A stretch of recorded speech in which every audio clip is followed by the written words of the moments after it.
is everyone's day today? Happy Wednesday. We are halfway through the week. Yay for that. But you're here early. Yay. Happy hump day.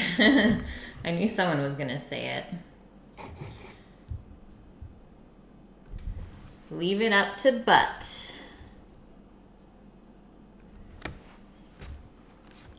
You're watching Kit Boga and then Seth drums TV. Nice. Does he actually just drum on stream? That's pretty cool. I'm just gonna open up Death's stream before we start so I can watch him while I'm cooking. Oh, should probably turn the sound down on that. He has a ton of positive energy. Nice. I do love drumming. Like, I've always been into that, music-wise, I guess. So I'll have to check it out. That's so cool. Okay, so Wellness Wednesday. Have a pretty simple menu going down today. I should go follow him. Okay, let's do it before we start. So charcoal grilled beef strip loins. That's gonna go on the big green egg. And I think Sammy is gonna be home pretty early today, so it might actually be an earlier stream.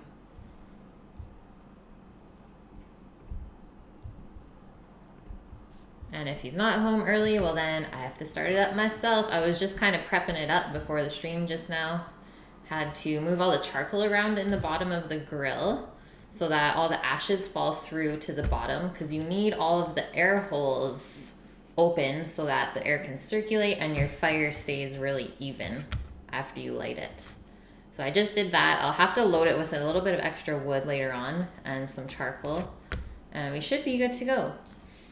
And then our side dishes, I'm gonna make a baked 4-cheese mac and cheese. I have a couple different cheeses in the fridge to use. And then just a simple grilled asparagus, and I'm going to grill a couple lemons as well, or maybe just one lemon, so that we can dress the asparagus with the grilled lemon afterwards. Just a nice heavenly grilled dinner, and plus mac and cheese. How can you go wrong? Thanks, Butt. I know, I thought this menu sounded good. I was like, this is nothing bad in here. And then since we'll have probably a little bit extra time, we're going to make some chili garlic oil today, because we saw we were running low yesterday, so we can put that on the stovetop. It is one of the easiest things, and I thought I would show you guys that as well. 87 cheese mac and cheese. Yes. Yes, Rook. Just send it over. Give me all of the cheese that you have. Okay, so timeline. 1 crumb per type. Yeah. Timeline. The mac and cheese will take around, I would say, 20 minutes to prep, because you have to make a sauce and you have to boil the noodles first and let them cool off a bit. And then another 20 to 25 minutes to bake it afterwards. So we can make it up earlier, or you could even make it the day before.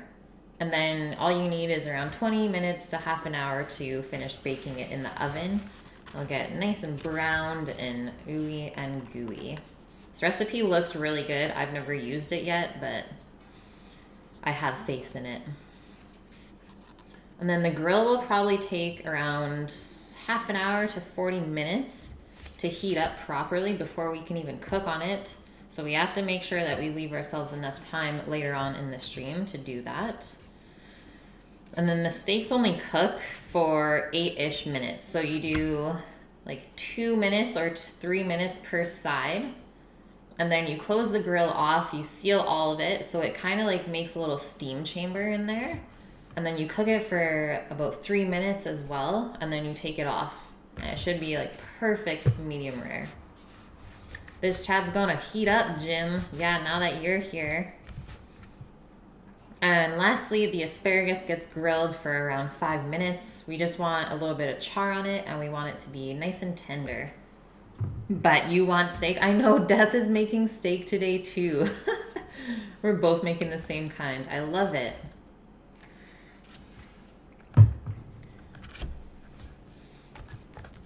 Okay, ingredients. So you will need some lovely striploin steaks. What are you then, Yat Rook? You're just the preheat. You get it started. And then Jim just takes it all the way. So Sam and I cleaned up that huge piece of striploin earlier. And this is what it came out to be. So there's a nice bit of marbling in there. It's a little bit fatty on the end here, but that is just pure flavor. We're not going to cut that off. And so I have 4 steaks here. They are all around 9-10 ounces. I think the last one here on the end is a little bit smaller. So that one will cook for less time. But these other 3 are like huge. So they're definitely shareable as well. Mass amount of meat.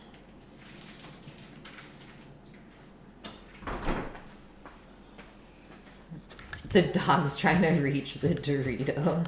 Yeah, Rook's just the kindling. And then obviously we need asparagus for our grilled asparagus. I have 2 big bags worth of that today. So I'll probably do like 1.5 bags is usually enough for us. And then for our mac and cheese,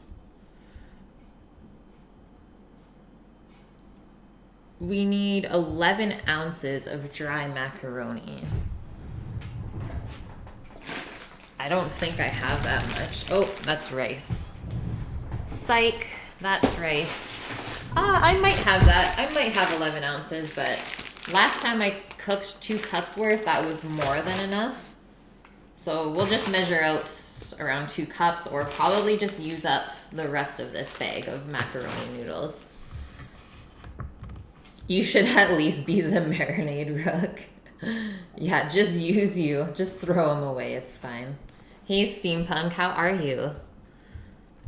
And then to make the cheese sauce or a Mornay sauce, you start by making a bechamel, which has a roux base, so equal parts flour and fat. Typically you use butter for that. And then you melt the butter, stir in the flour, and then you stir in some milk. So I'll probably be doing around 4 cups of milk, aka a liter. Hello, Shadowlyn. I am pumped. You're ready to get your cook on. It's great.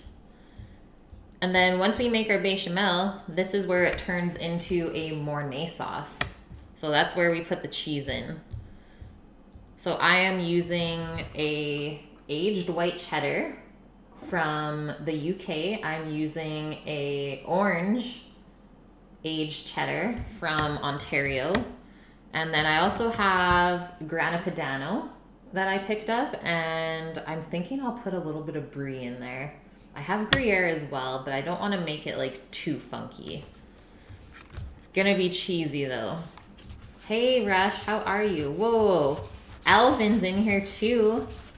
He's still alive.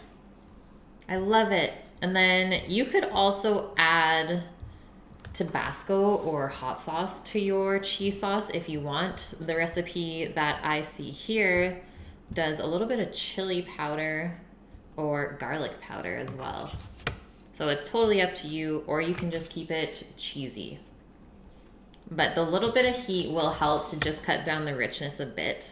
So I would always recommend just adding a bit. And then for the topping, just some more cheese, whatever one you desire. I would go for something that's like pretty stringy. That melts really nice. No nutmeg in the sauce. We can put nutmeg in. I mean, that's classic for a bechamel. Let's do it, Rook. Hold me to it. Hey, Thule. How are you? Elvin, you're in Hong Kong now. Amazing. I just made like Hong Kong food last night. We did pork char siu. And Mama Reagan, hi.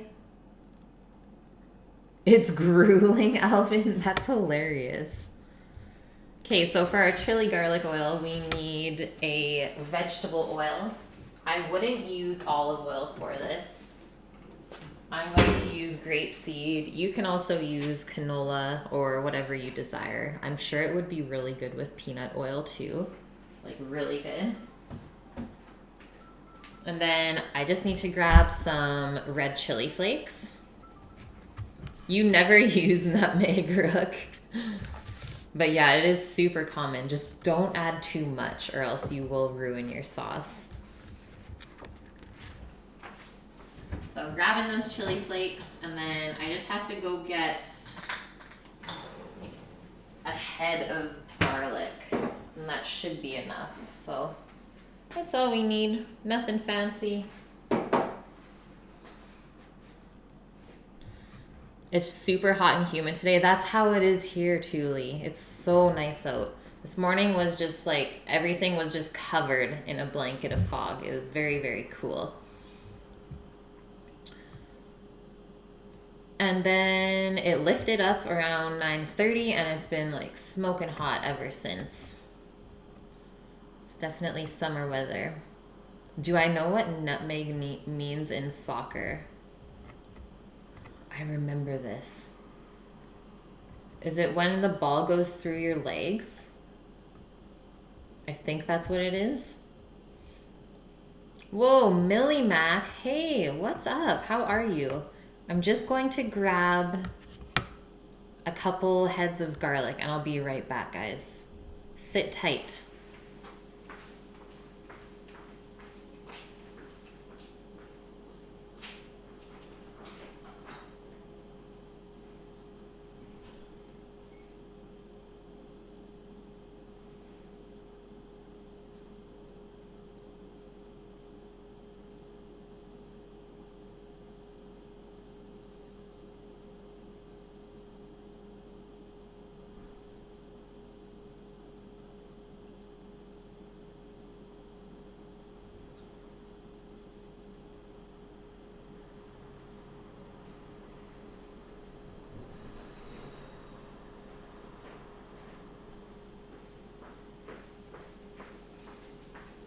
Hey, I am here.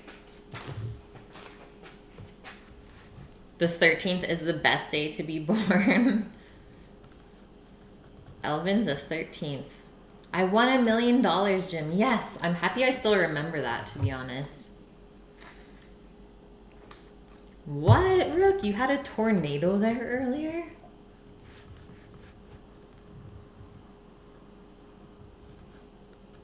That's craziness. Tornadoes.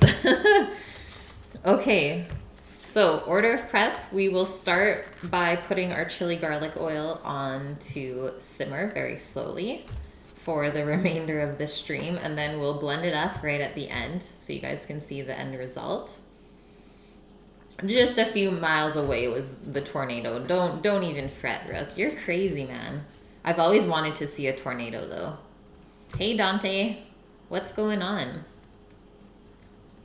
Wow, you're a 13th too, Shadowlyn. Hollow, hello, welcome in. And then after we put on our chili garlic oil, we'll start to prep our mac and cheese. So we will cook our noodles, make our cheese sauce, let that stuff cool down a little bit before we mix it. And then we'll put it in the pan and get it ready. So all we have to do is throw it in the oven and bake it later on.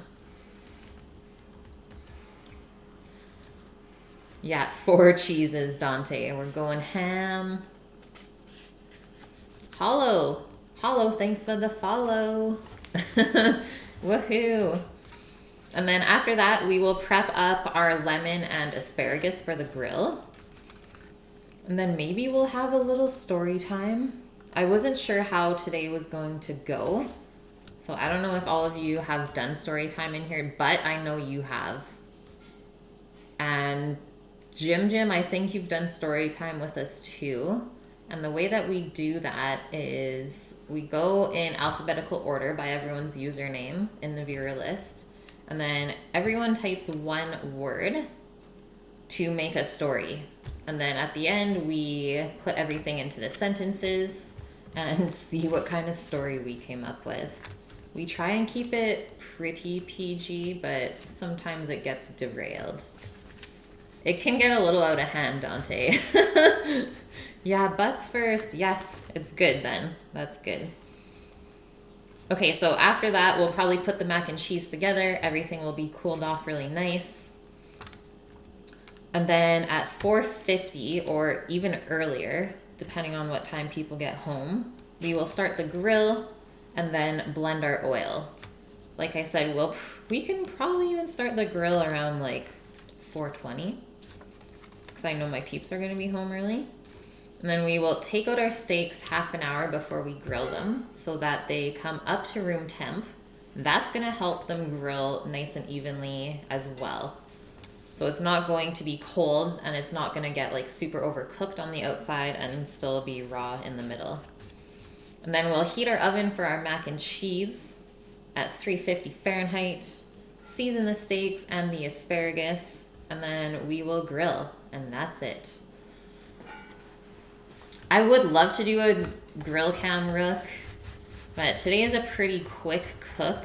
Like I said, the steaks only cook for around 8 minutes, so I didn't feel like it was really worth it. But if Sammy comes home early enough, maybe we can switch things around and take the cam outside. Oh, Rush, you're back to work for a day on Sunday and then you have 3 days off. Well, that's pretty nice. Start the grill at 4:20. Yeah. Hollow knows what I'm talking about. Okay, let's do some fun facts before we start. I will take photos though for Discord for you guys while I grill. Or Sammy the cameraman will. One or the other. But just so you guys can see how it's done. You'll get the gist of it. It's pretty much just like cooking over a fire. It's fun and scary at the same time.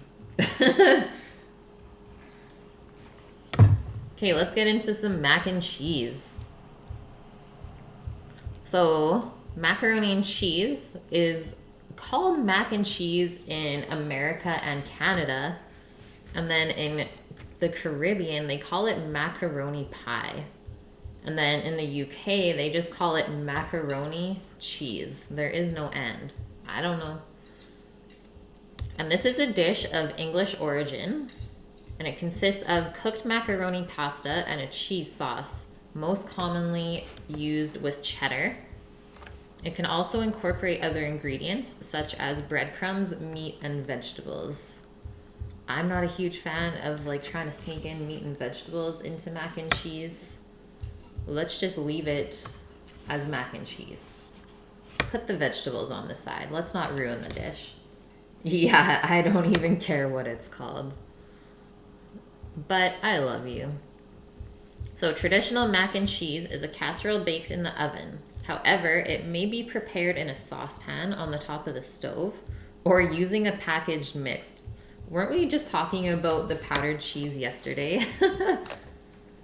You like adding peas and carrots? See, that's for your kiddos though. I like that. That's a sneaky way to do it. Now that I am older though, I can say no to those things. I'll keep my asparagus on the side, but don't worry, I'll still eat all of my veggies. So the cheese is often first incorporated into a bechamel sauce to create a Mornay sauce. Yay, for cooking. And then that's added to the pasta. In the US, it's considered a comfort food. I think everywhere it's considered a comfort food. Yes, Millie. Yeah, bacon. But typically, even if I put bacon in mac and cheese, I put it on top, just so it stays crispy. Bacon and breadcrumbs on top to toast and finish, I'm in. Because I feel like when you mix the bacon into the cheese sauce, it gets like a little bit rubbery and soggy. It's not the same. So pasta and cheese casseroles have been recorded as early as the 14th century in an Italian cookbook. And this is one of the oldest medieval cookbooks, which featured a dish of Parmesan and pasta. You need coffee inside of you? Yes, Elvin. I know the cravings are real. I've been thinking about coffee like the last 3 days, but I've been good. A cheese and pasta casserole known as macaroons was recorded in the famous medieval English cookbook, The Form of Curie, which was also written in the 14th century. It was made with fresh hand-cut pasta, which was sandwiched between a mixture of melted cheese and butter. Yum. I'm into it.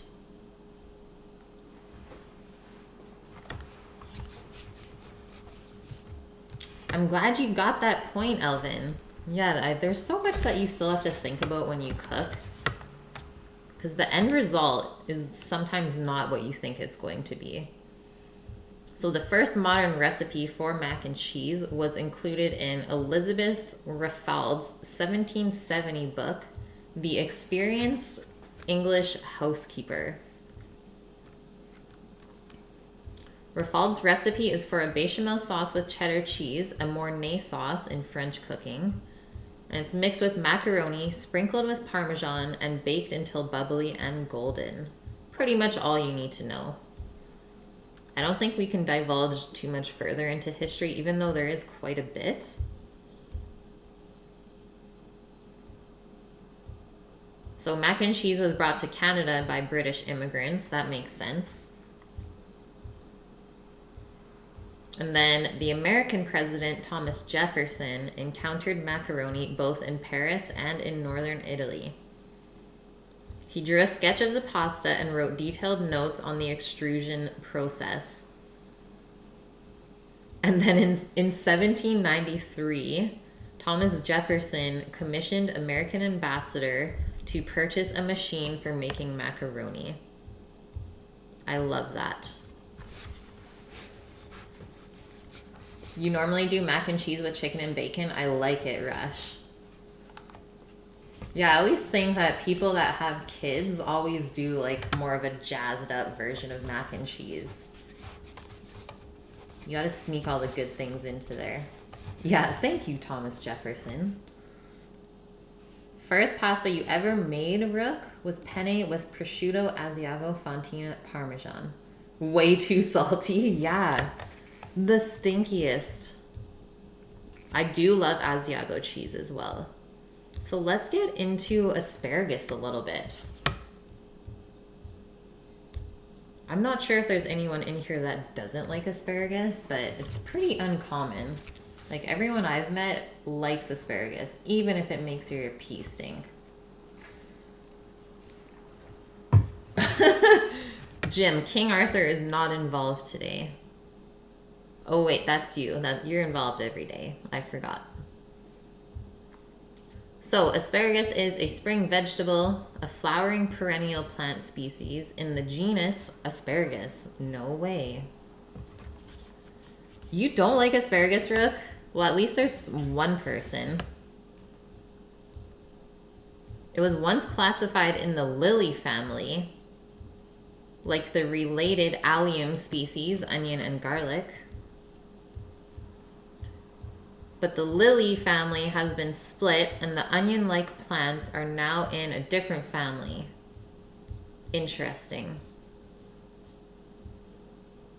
It's native to most of Europe, northern Africa, and western Asia, and it's widely cultivated as a vegetable crop. I got some really nice asparagus today too, but you're gonna be so happy.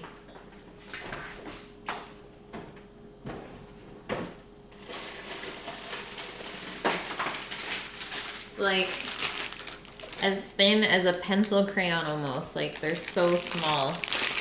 It looks lovely. So I'm pretty excited because it's gonna grill up really fast as well.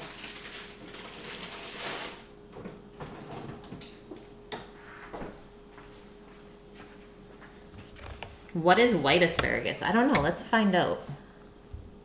Let's find out, Elvin. You had a bad experience the first time hollow, and then you never tried it again. Come on.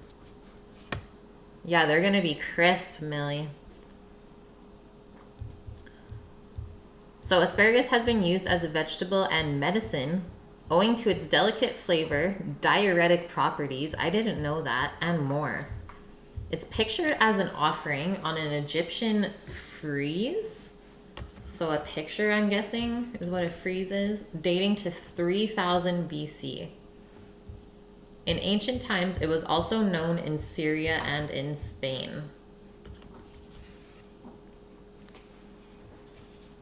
Is that true, Rook? If it makes your pea smell, that means it's good.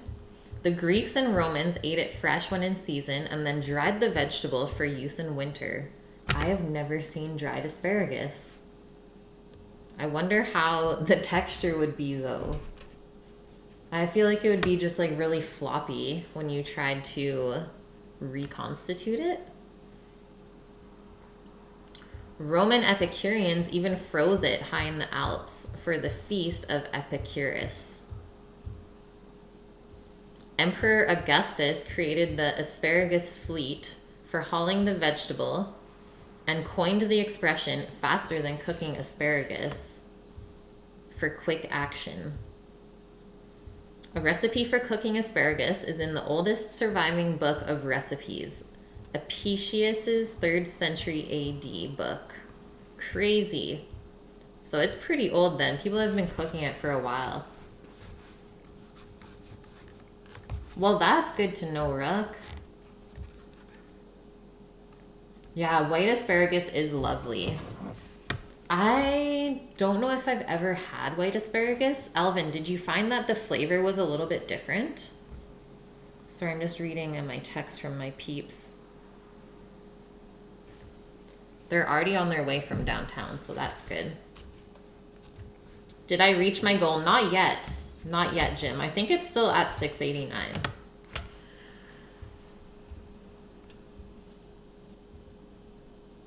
So, only the young asparagus shoots are commonly eaten. Once the buds start to open, so the top part, the shoots quickly turn woody. So they'll be really hard to eat, not very good. Water makes up 93% of asparagus' composition. It's low in calories and very low in sodium. The flavor was more mellow. That's what I would think. Were they really big though? Because I've seen like huge white asparagus in these crazy restaurants. Asparagus is also a good source of vitamin B, calcium, magnesium, and zinc, and has a good source of dietary fiber and protein. It's really good for you. Let's just say that. There's a lot of different vitamins in there. So it has chromium, which is a trace mineral that enhances the ability of insulin to transport glucose from the bloodstream into the cells. So that really helps with digestion. Okay, sounds good, Rook. We'll be here. Gotta get those groceries, man. Okay, there we go. So the amino acid asparagine gets its name from asparagus, as the asparagus plant is relatively rich in this compound. So it even has amino acids, which are building blocks for your muscles, which I'm sure this doesn't happen very often in a vegetable. So typically you need quite a bit of protein to have amino acids. Asparagus can also be picked and stored for several years. Some brands label shoots prepared in this way as marinated, or I'm sure it's pickled asparagus as well. Nice, Alvin. That's cool. That's good to know. I have 3 asparagus like root bunches that we have to plant this fall. Not sure if they're gonna come up next year, but we'll see. I got them from the farm. So green asparagus is eaten worldwide through the availability of imports throughout the year. It makes it easy, but it also made it less of a delicacy than it once was. In Europe, however, the asparagus season is a highlight of the foodie calendar. In the UK, this traditionally begins on April 23rd and ends on Midsummer Day. White asparagus. Okay, we're getting into it, Elvin. Just for you. Hey, Shun. You came back. Hey, you didn't change your name, though. It's supposed to say Dafu. Asparagus is very popular in the Netherlands, Spain, France, Poland, Belgium, Germany, Austria. Blah, I'm not going to keep going on. And is almost exclusively white in continental northwestern Europe. If not, it's specified by the local language term for green asparagus. So in these places, the asparagus is most always white. That was in VR chat, not Twitch. What? What is life? White asparagus is the result of applying a blanching technique while the asparagus shoots are growing. To cultivate white asparagus, the shoots are covered with soil as they grow. So without exposure to sunlight, there is no photosynthesis, and then the shoots remain white. So it's kind of like how you grow a leek, in the sense that you plant it very deep in a trench, and then as it grows, you just keep filling it in with soil because you want most of the leek to be white. So that makes sense. Thanks for the follow, though. Thanks for coming back. So that's how you get white asparagus. Very cool, Elvin. Even the fact that, like, not even the tip of the asparagus is green, I like it. I'm like, how does it not rot down there? Man, I got a lot of stuff to learn still. Okay, that's it. So the crowns is what I have. I have 3 of those. Are planted in the winter, and then the first shoots appear in the spring. I'm excited. Hopefully we get some stuff next year from it. No problem, man. Okay, let's get to cooking. Let's start making our mac so that we can get to grilling.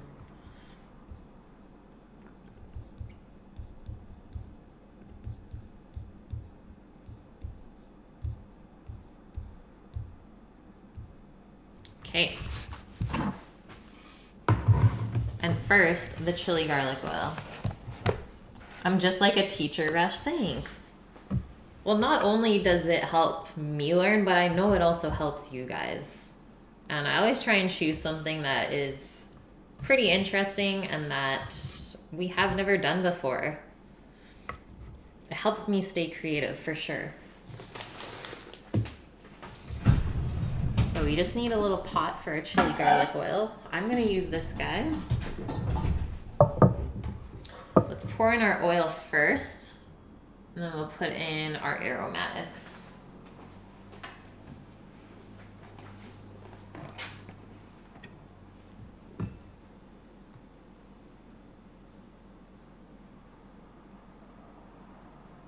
And this is just grapeseed oil. And you can make a bunch of this oil up if you wanted to, and it'll sit in the fridge forever. Everything is cooked, so you don't have to worry about it going bad.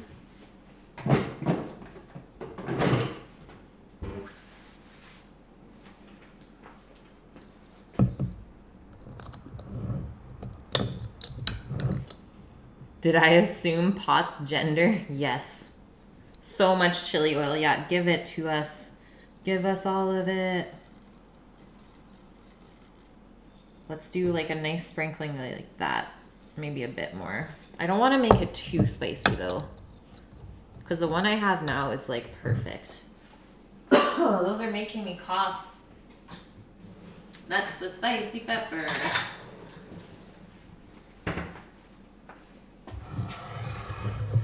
It's all up in my nose. Excuse me. Holy, those peppers got me, guys. Oh, look, my little garlic, it's sprouting. Okay, there's one more. Excuse me. Life's rough. Hopefully I didn't burst anyone's eardrums.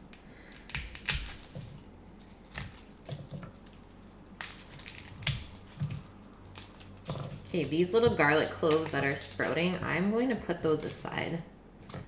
I do want to plant garlic, so I'm going to try and save them.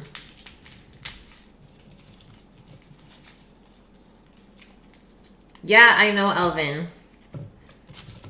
We made this in the restaurant before, and the health inspector was totally, like, not okay with it. Except that we kept it in the fridge, so she's like, well, as long as you always keep it in the fridge, you're okay. But just let it be known that you can have botulism from, like, any infused oils if you leave it out. So that's why I said always keep it in the fridge. Okay, one more sneeze. Oh my god. Let me just stir those peppers in so that I don't keep dying. Death to Kate.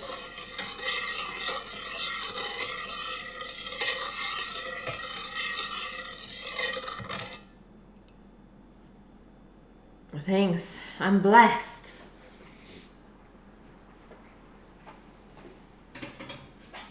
Yeah, there are some compounds in stuff that you infuse with that can create botulism if you leave it out. So let's not do that. I haven't killed anyone, so I'm pretty confident about this. Can I repeat that, Jim? No. Yeah, you can plant garlic cloves. So you have to plant it in the fall, so I'm not going to get anything this season for garlic. But if it's already sprouting, that's even better. But you can even just plant a regular clove and it'll make garlic. It's pretty cool.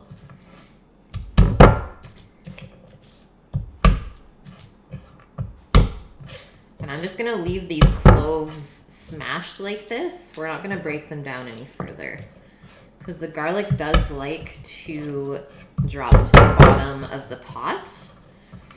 And if we mince it, I know it's just going to burn instead of infuse. Yeah, I looked it up the other day, Millie, because I was really curious too. I was like, oh, I have like a bunch that are sprouting. And there's a lot of articles online that tell you how to plant the garlic.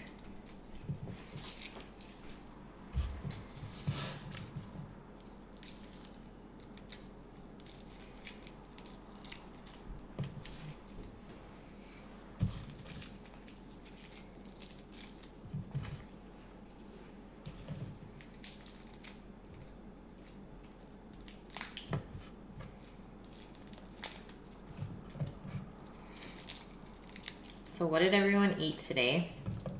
You got some good stuff in your bellies? I can see how pro I am. I'm just like a little kitchen minion.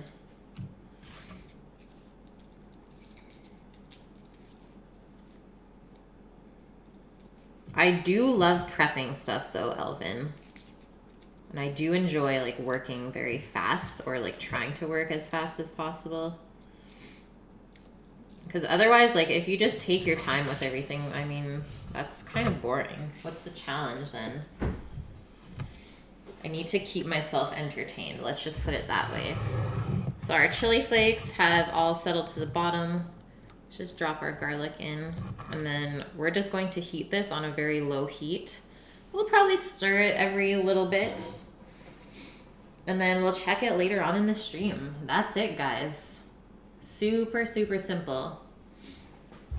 And then obviously you can tailor the heat level to your liking.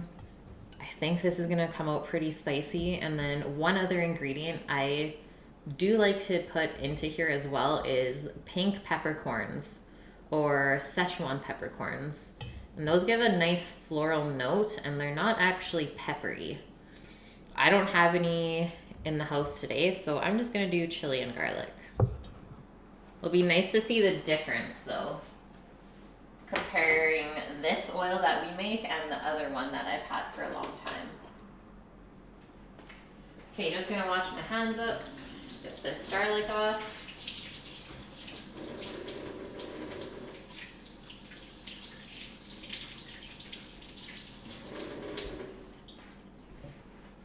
Hey, Scat. How are you? Did I turn the wrong burner on? Yep. Electric stoves. Don't judge me. Yeah, it numbs the tongue. Kind of like the star anise as well. That was like one of the weirdest feelings though, Elvin, is eating something that makes your tongue numb because it's so spicy. Remember having, I think it was Dan Dan noodles one time at like this really good spot in Vancouver, and it's like, Sam, I don't think I can feel my tongue. Like, is that okay? And he's like, yeah, it's good. Yes, Scat, I will make you hungry again. Okay, so let's start by filling a large pot with water, and we're gonna salt it for cooking our pasta. I know, guys, Elvin's in here today. Makes me so happy.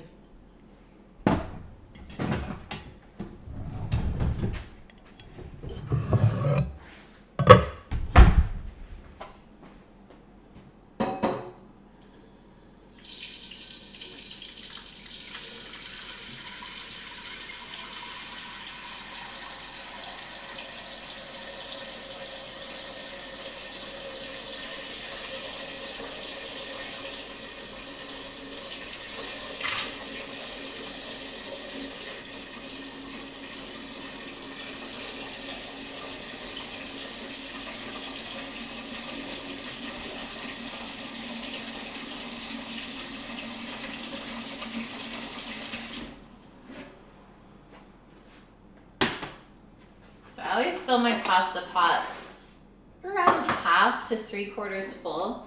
You don't want to fill it up all the way because then you're not going to have any room in the pot to put your pasta. So keep that in mind as well. Turn that guy on to high. Let it come up to a boil. I know, Jim, isn't it perfect how it fits in there? I was like, I know it's gonna show up on stream and people will probably be like, what is that stuff over there? But it's perfect. It fits there. And I always grab it from there in the morning, so it's super handy. That have screw off powder holders. What? Oh, like on the bottom, right? No problem, Elvin. What's breakfast today? I love that you're going to breakfast and I'm making dinner. Yeah, like a tablespoon of salt. I always say, Millie, for your pasta water, just make it taste like the ocean. So it should be very salty when you taste it. So let's measure out our macaroni noodles. See how much we're working with.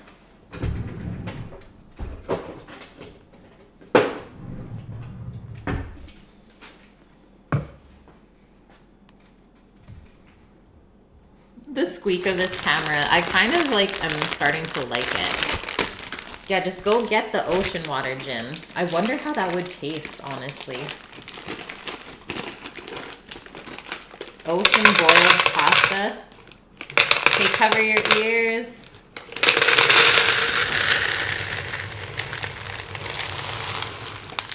That's quite a bit. So we got 4 cups still.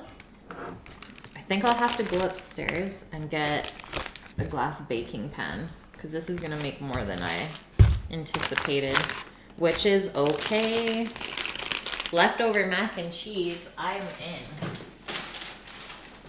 Count me in. So just under 4 cups. It's 6:15 in the morning. Wow, Elvin. Hey, Cookery, how are you? How is your back doing? I'm so sad for you. I can't imagine the pain that you are going through right now. I've had like minor back pain before, but nothing like you've got. And I'm sad that you're not here, for sure. It sucks to miss out like that. Yes, Scat, yeah. I mean, we're not gonna save any for our mac and cheese sauce today, but when you're doing like a tossed pasta in a pan, always save a little bit of the boiling water. Because it actually has some of the starches from the pasta still in it, so it helps it make it like nice and smooth and almost helps to thicken it as well. It's 6:15 p.m. there, Scat, so you guys are just opposite. Thanks, Cookery. Yeah, I'm glad you came in and said hi. And plus, at least you can still be like with your cooking fams online, even though you're not streaming yourself. Because you know everyone misses you. Everyone behold the Steve stir. Crazy kid. How are you holding up, Steve? Are you melting yet? Just gonna give this a little swirl. Nothing's happening yet though. And I'm going to grab a 13x9 glass baking pan.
Okay, I'm here. This big guy. Just set that aside for now. What temp do I have the oil? It's on like a very low heat. You don't want it to boil, you just want it to kind of steep like a tea would.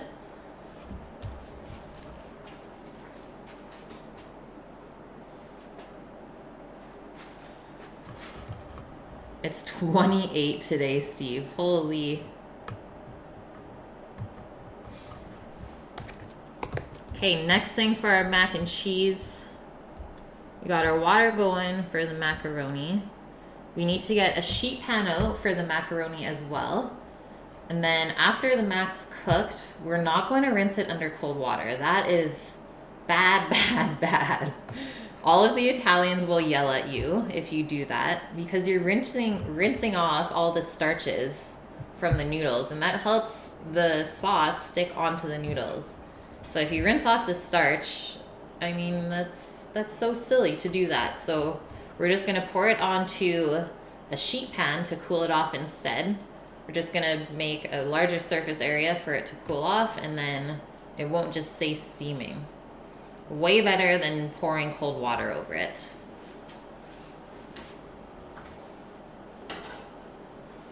Got my colander for later.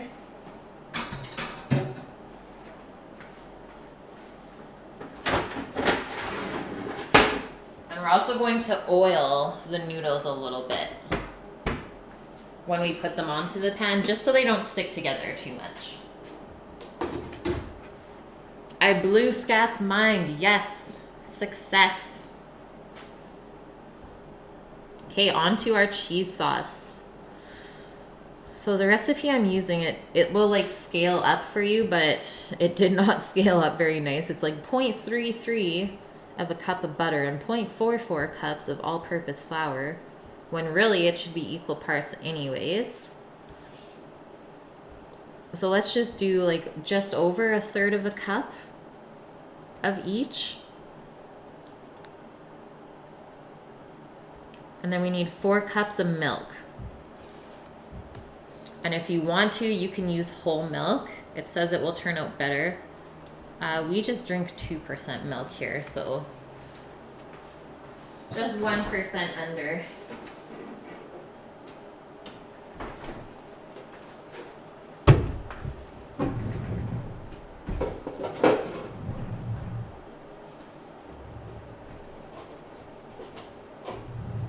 And then we can start grating our cheeses. We're getting cheesy. We're gonna cut the cheese. Is there such a thing as deep fried noodles, like deep fried pasta? I don't think I've ever seen deep fried pasta noodles. Actually, that's a lie. You can deep fry raviolis and gnocchi. Okay, there's our milk.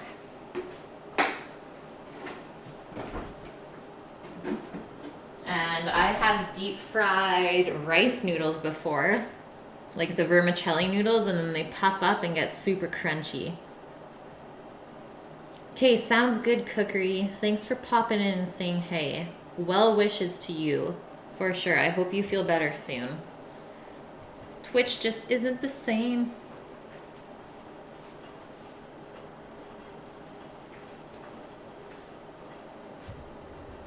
Mac and cheese balls, yes, exactly.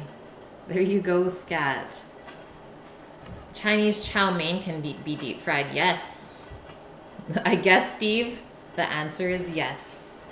You never know if you don't try. Okay, our water's already boiling. Let's pour in our Macarena. Milk, haven't seen you in a long time. Is there not much milk over there in Asia? I know they love their cheese, but even when I was like in Southeast Asia, milk was not a thing, and it totally screwed up with my whole digestive system.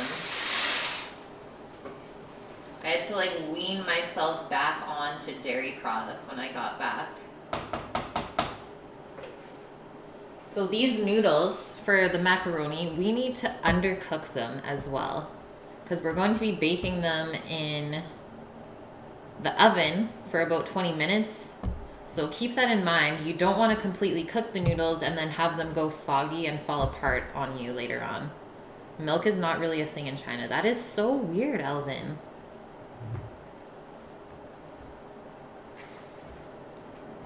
Like, very weird. How do they get their calcium and stuff? We drink a lot of milk here. Like, Sammy loves milk. I used to drink a lot of milk when I was younger. I've started to drink more now again. But typically I just eat yogurt every day. Milk is love. I knew you were going to say that, Jim.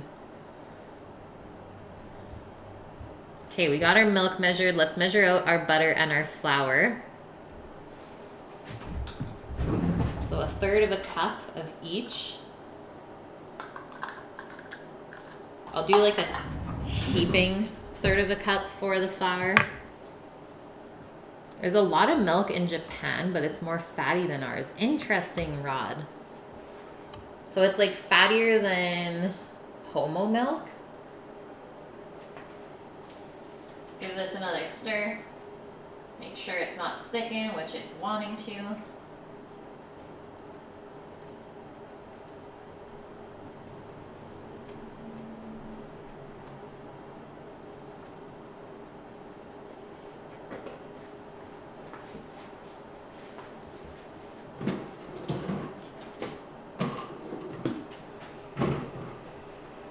Homo milk. You've never had that, Jim? I think that's like the 3% milk or 3.5%.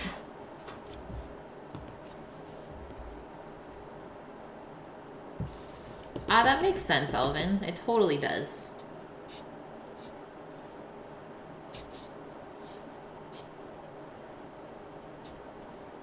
There we go. There's our flour. There is no half and half. You just use whole milk. What? So it's very fatty then. That'd be amazing.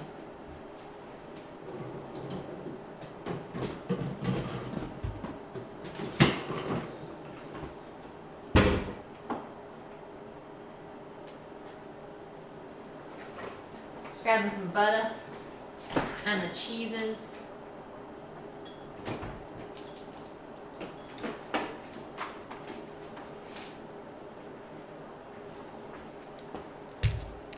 Cocaine. It's not, Jim.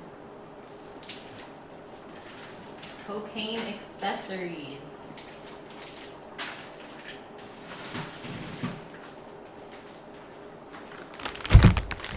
All of the cheeses out.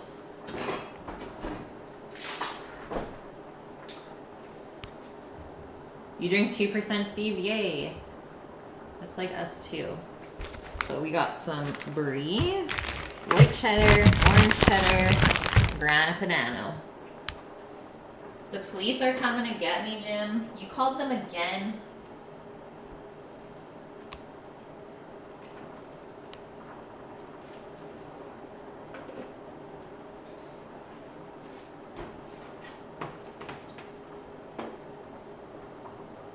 Making sure nothing's sticking in our oil pot. It's looking good. Super Takoyaki, thanks for the follow and welcome in. Yeah, why'd you sniff it? You knew I was cutting the cheese.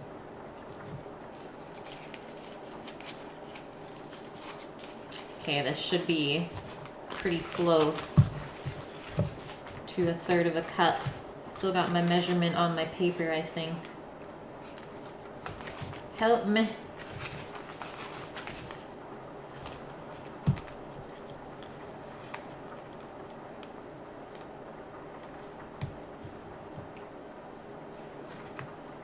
Say that's pretty much like bang on. Okay, let's just use that whole thing. If we have to top it up with a little bit of flour, I am okay with that. So this stuff can be put over to the side as well, and then we'll start our cheese sauce once the noodles are cooked. Let me just test one.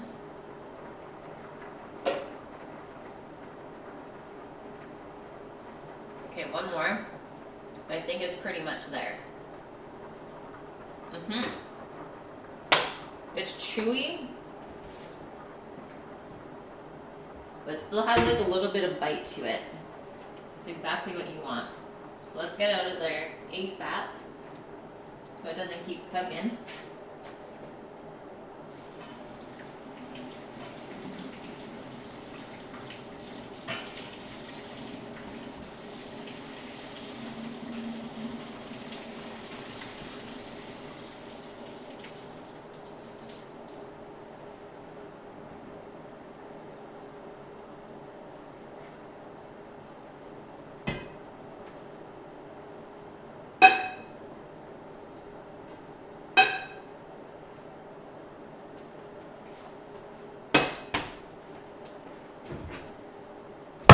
It onto our sheet pan.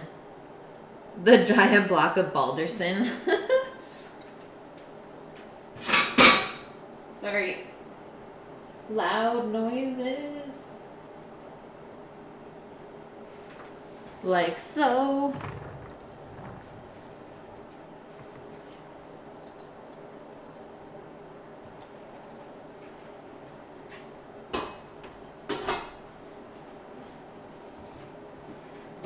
Olive oils.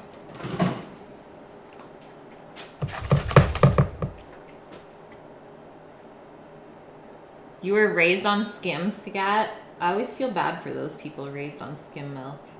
It's like you never know what you were missing out. And plus, it's not like milk is super fatty anyways. So just a little drizzle of olive oil. We'll just stir it in. And then this can just sit out at room temp to cool off. In a restaurant, we would typically throw this tray into the fridge to cool it off really quick. But I wouldn't recommend doing that with home fridges because it might mess with the compressor and stuff like that. So just leave this out to cool off. You don't want to break your fridge. Steve, the day has been good, man. Did some house cleaning. Did some job searching. There's some prospects out there. It's looking good.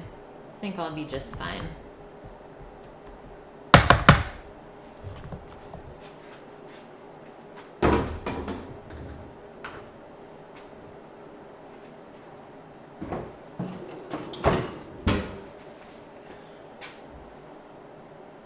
Okay.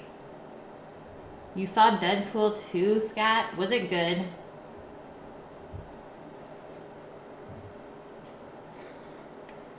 A 16-hour flight back. Yes, Elvin. The worst.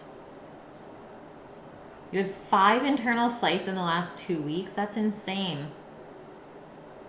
Back just in time for cheese, Rook. Yeah, you are. Any other good pastas for mac and cheese? Kraft with spirals? Yeah. Rotini could work, I would say. But I don't know if I would choose anything else, to be honest, because it might just fall apart. Al dente. Exactly, Rook. Hey, Vune. How's it going? What's the best oil to use on pasta for taste? Like if you're just doing a sauce, I would always choose an extra virgin olive oil. If you choose just olive oil, labeled in the store, it has a lot stronger flavor because they actually take that oil from a lot of different olive trees and make a blend. So it can be overpowering and like almost bitter in flavor. It was funny. Yes, I really want to see that movie. Steve, get out of here. But it's true though. Of course Deadpool 2 is going to be good. No way, View. Now you're sick too? This is insane. So we need to measure out. This is the recipe. So it has 9 ounces of white cheddar and 4 ounces of another variety of cheddar. So we have 13 ounces of cheese that we have to measure out between 4 cheeses instead of 2. Because you can't really go wrong with adding more cheese. What did I put in the pot on the stove? Well, we cooked the pasta already, and then we just have our chili garlic oil going. You can already see the colors changing.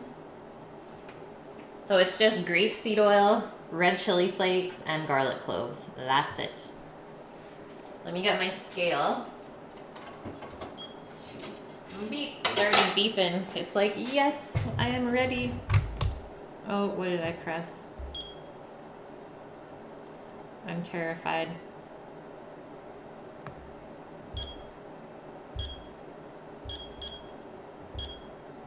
Apparently I put a timer on.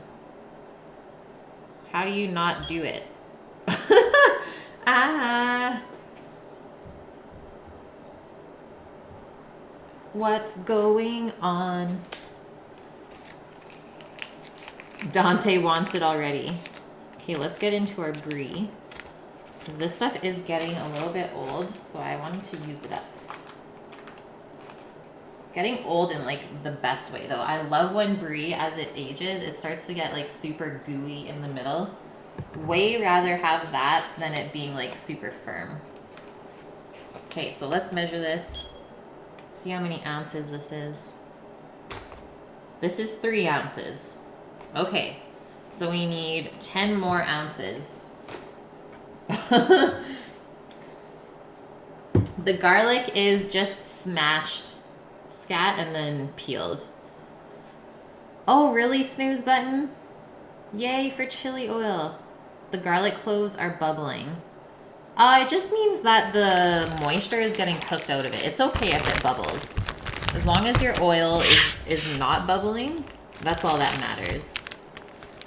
Because if your oil bubbles, then it's too hot, and then you will eventually burn the garlic and the chilies. That would be sad. Yeah, Snooze is cooking with Kate as well. So this cheddar is 15 months aged. And it is from the UK. It says Ford Farm. And I cut off the rest of the package, so I can't really see where else it's from.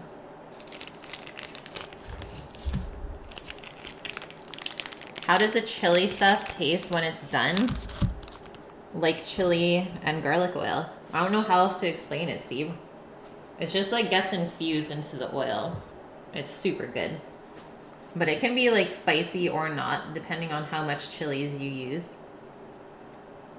You're making deep fried garlic. Okay, well, take it out and once it turns super dark then, so you don't ruin your oil. You're about to do a pot of beans, but instead of ham hocks, you're doing beef brisket trimmings. Oh, you're sick, Rook, and I love it. Oh, Matt, how are you? Let's cut this chunk off, see where we're at. We were talking about you guys yesterday. We're like, where are the boys? Okay, that's 4.5 ounces. Maybe I should cut it down just a bit. Because I said we needed 10 ounces more. And I want to split that between all of the cheeses. But we do need about an ounce for the topping. So maybe I'll just cut the ounce off now. Okay, there we go. Done, done, done. Now we are at 3.3 ounces. I am okay with this. Yeah, it's so nice and crumbly, I need to eat it. Ford makes cheese. Just another one of their inventions.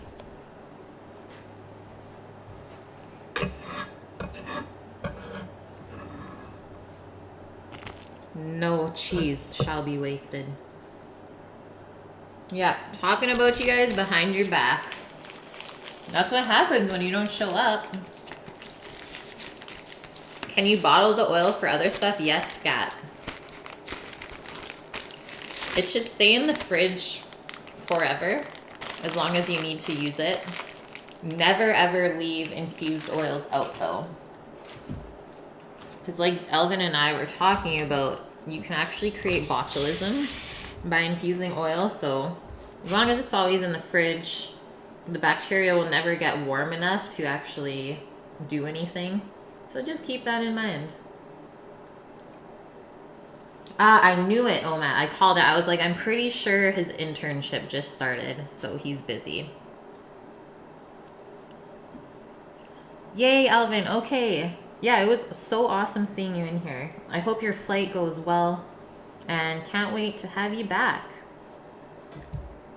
Okay, let's cut off a piece of our extra old cheddar. Steve, you only made your own salad dressing once? Why did you ever stop?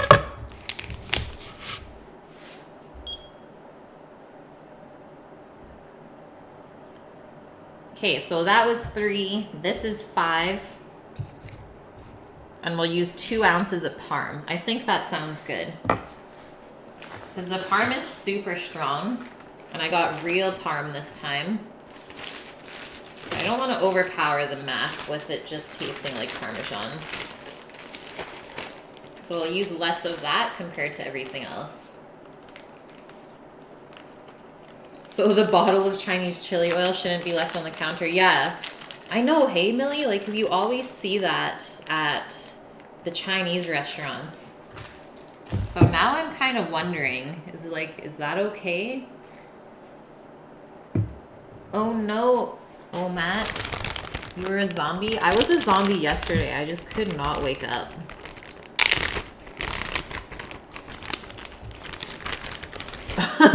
Steve's already saying bye to Omat. Bye, Omat. See you never. Okay, here's our wonderful Grana Padano. Product of Italy. Aged for 20 months. Yum. It's the real deal. This is going to be super crumbly. Yeah, Omat just came for all the cheeses. Right on time.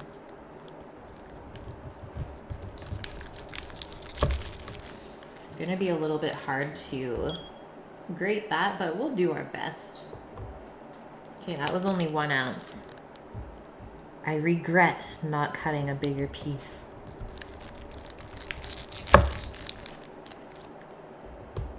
There we go. 2.1 ounces. I'm good.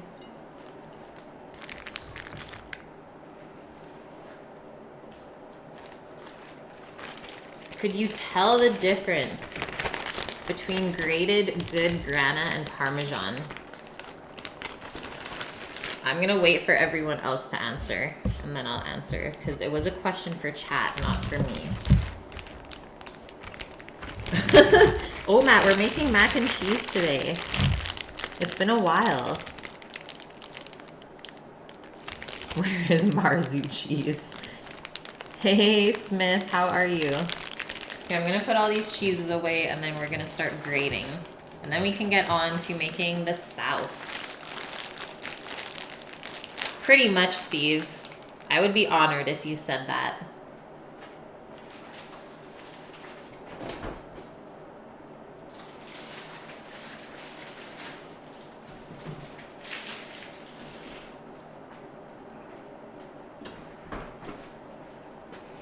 Okay, I'm just grabbing a piece of parchment because that's where all the cheese is going to live.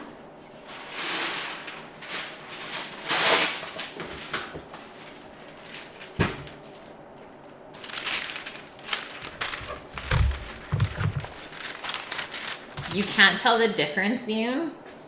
Just looking at this grana compared to like the Parmesan petals is what it was called that I bought last time, which wasn't actually grana. I can tell the grana is just a lot more crumbly in texture, whereas like the Parm petals were a lot more creamy still and didn't fall apart as much. That's pretty much all I can notice. And then flavor-wise, it should taste a lot more salty. Smith, already the best cook in stream. Thanks, man. And then obviously we can't grate brie, so we'll just chop that up after. Oh, Matt, there's actually no onions involved today. How weird is that?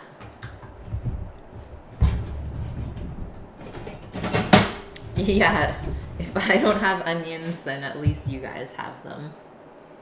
Thanks, guys. And plus, you made the onion, oh, Matt. Why would you not want to spam that? Okay, so let's start by grating all the cheeses. It's totally okay if they get mixed up. And then we just have to remember that this one is for the topping, so we don't want to mix that in. Or we do mix it in and then just use the mixed cheese for the topping, which could also be a good option. Oh God, the timer's going off. Okay, we're good. See, I knew it was gonna booby trap me like that. Thanks. Thanks, Millie. I actually have my own grater coming in tomorrow, I think, off Amazon, because Betty keeps giving me shit about having hers down here. She's like, I went to look for the grater and it's not here. So I just ordered my own. It's time, right? It's time to get my own grater.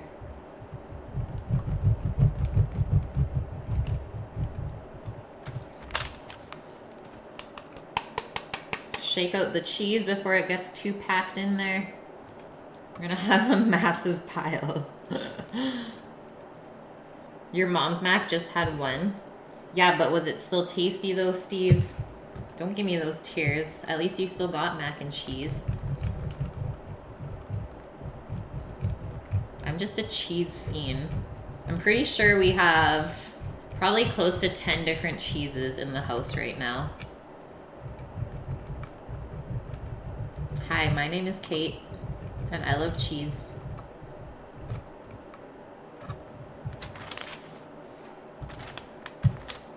It would destroy me if I ever had like a dairy intolerance.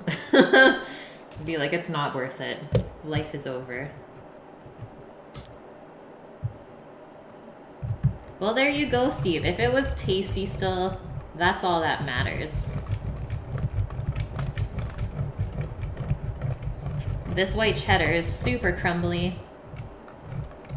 That's what makes it good though. And you can kind of hear the little salt granules as I grate it. Love those. Oh, Matt likes onions. The best. Oh, Matt, have you made anything good lately? And also, how's grill? Please say things are good. I just want things to be good for you. Your name is Big, Steve.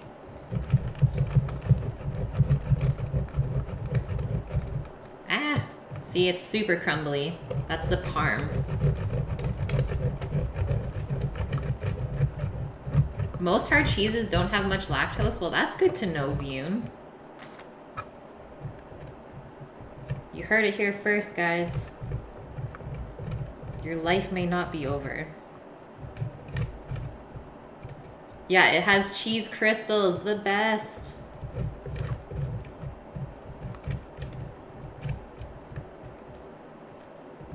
You'd just be stuffing this in your face.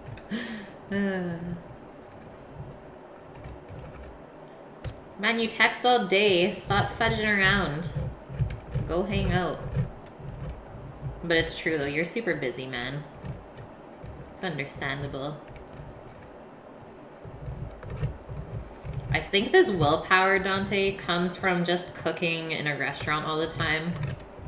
Or it's like pretty much standard that you shouldn't be putting your hand to your mouth if you're preparing any type of food for a customer. So I'm just used to not being able to eat stuff that I'm making until like after it's cooked, right? But you don't want to contaminate raw ingredients, especially when you're making mass amounts of something.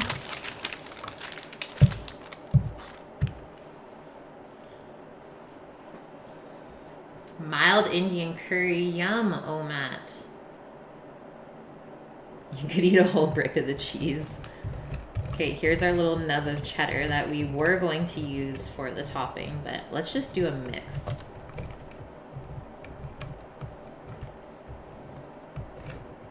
Yeah, women.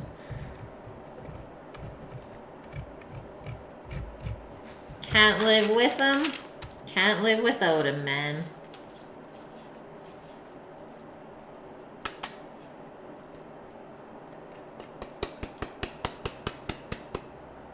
What about your finger up your nose, Steve? Yes, that still applies. Please don't.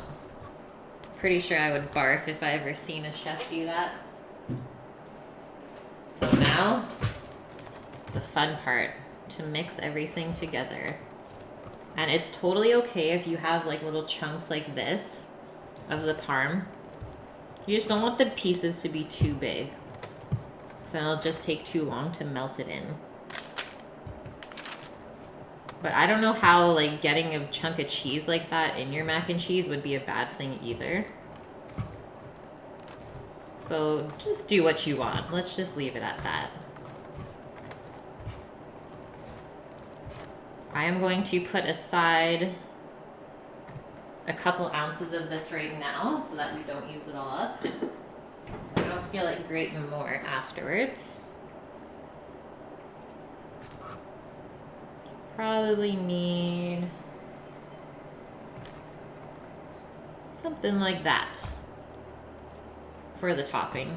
Maybe we can put a little bit more. And then our brie can simply just cut up into pieces and put it with the rest of the cheese. What would happen if someone ate a whole brick of cheese? Oh, their poor belly.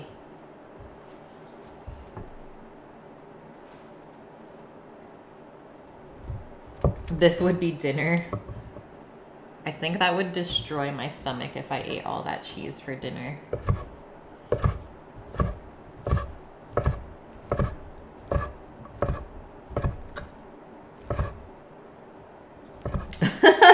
Dante is just loving it.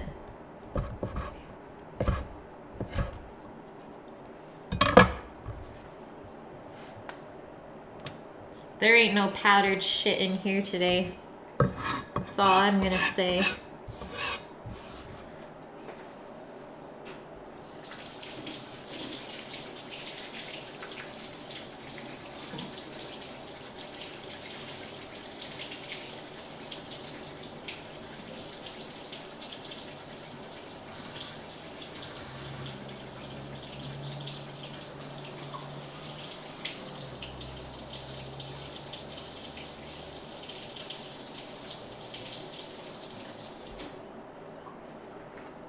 Okay, dunzos. Onto our sauce.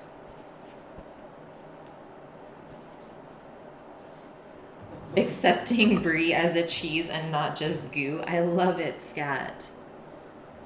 Yeah, how many calories is this? Well, if we looked at one of the packages, I'm sure we could calculate. Brie would be the worst thing.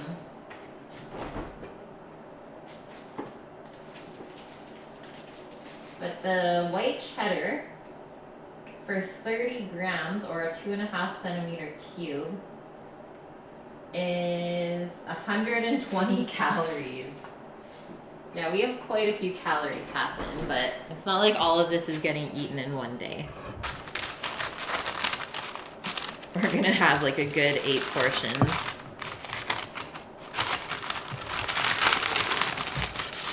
7,000, 1 million calories. Okay, my garlic is starting to bubble as well in this pot.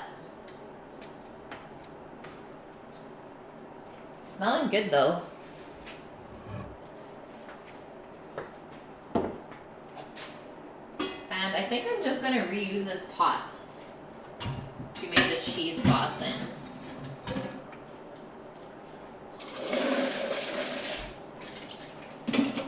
Yay for reusing dishes. Oh, hey, Bachelor Life. Welcome back. How's the day?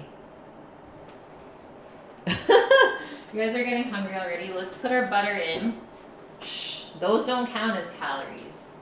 It's okay, the butter is free.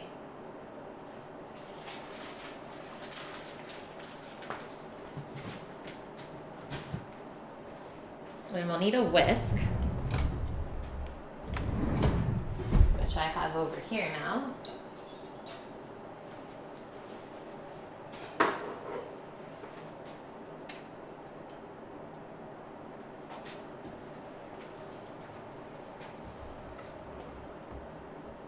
Just wait for the neighbor cook stream. I don't know, Matt. I don't know if it's gonna happen anymore. Things have been quite peaceful around here. You love people, Dante? Oh, man. I don't love people very much. I have like a select few people that I like a lot. And the rest it's like, I could care less. Nice, Bachelor. Yeah, I have death going on my other screen as well right now. We all gotta take care of each other. Just getting a water refill while the butter melts.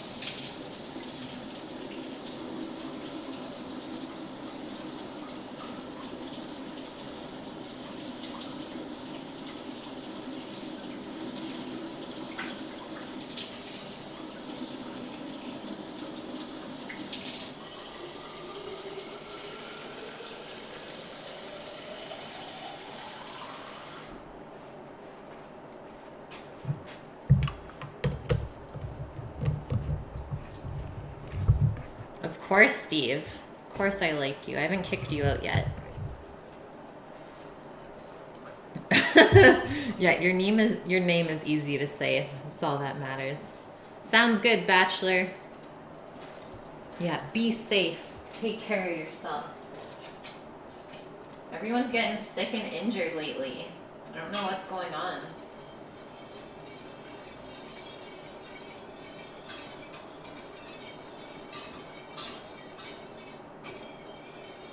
Okay, butter is melted.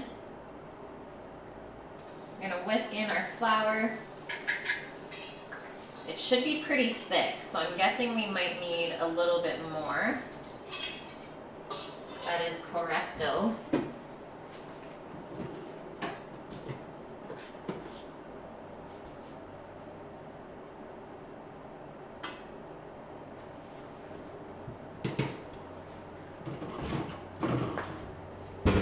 Now let's see. Yeah, that looks better. And you don't really have to cook your roux. The only place they really cook roux is in a gumbo. And that's what makes it really nice and dark. So we are going to whisk in the milk now. Just do a little bit at a time. And that way your sauce won't be lumpy. No lumps in the sauce, except maybe cheese lumps, that's okay.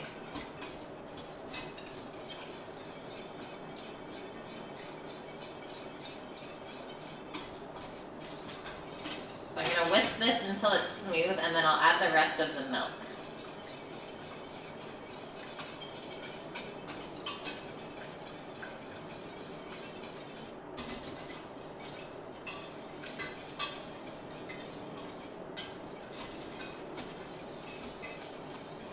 Okay, perfect.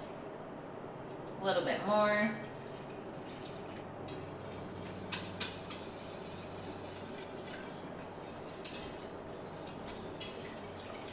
This chili garlic oil is smelling fantastic. Smells pretty similar to mine, other one.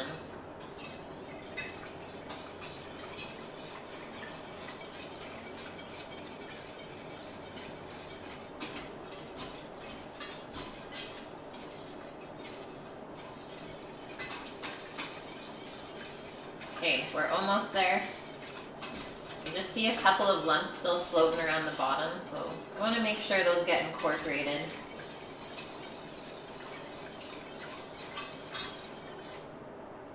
And the last goes in. And then for this sauce to thicken, it will take around 10 minutes. Just going to turn the heat up a bit. And you also want to make sure that you keep stirring it as it cooks, because roux, so flour and butter, like to go to the bottom of the pot, and they will stick there if you don't stir it every now and then.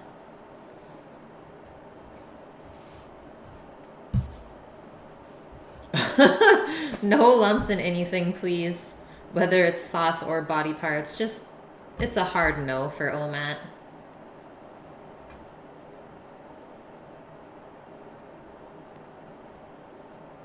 You're only an asshole to assholes. That's fair. You can see it bubbling, Dante. I know. It's looking good.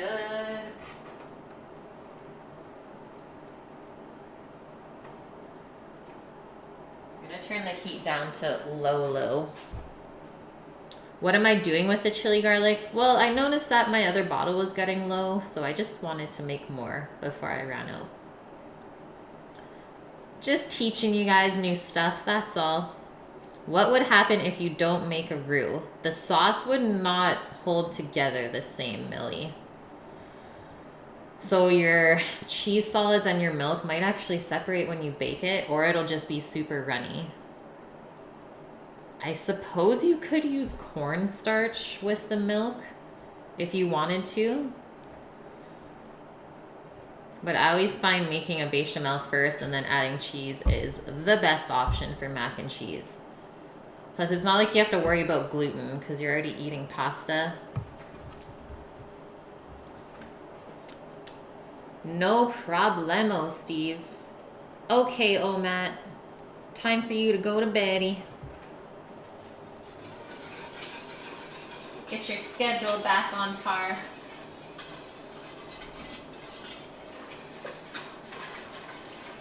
Hope you have a good one, man. Good luck with that grill. Yeah, I'll be staying thick, Omat. Thanks, dude. Maybe catch you tomorrow for the thirst. So just making sure my stuff's not sticking. The macaroni is nicely cooled off. It's at room temp now. But we'll let the sauce cool off a bit before we put the mac in. Unless we were to bake it right away. But I don't want to let the cooked macaroni sit in the hot sauce if we're not going to eat it right away, because that's just going to make it soggy.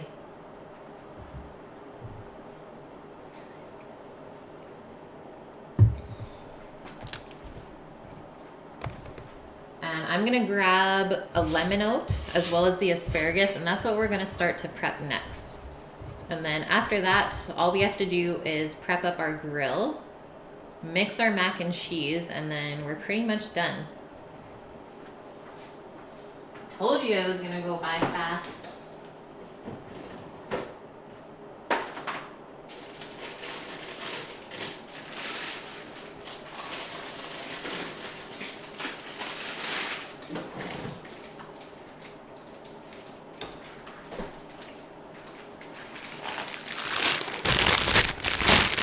It might be a bit of a shorter stream, Jim, depending on how things go, because everyone is home early today. And the weather is super nice outside still, where it's supposed to go to crap the next couple of days, so I thought it'd be nice for Sammy and I to just spend some time outside after dinner. Free food for everyone, Dante, when you grill. Hey, my roux is wanting to stick. Good thing I checked it. See, it doesn't take very long. And how you know it's sticking is you'll just kind of feel a little film on the bottom of your pot, and it's not going to sound the same when you stir.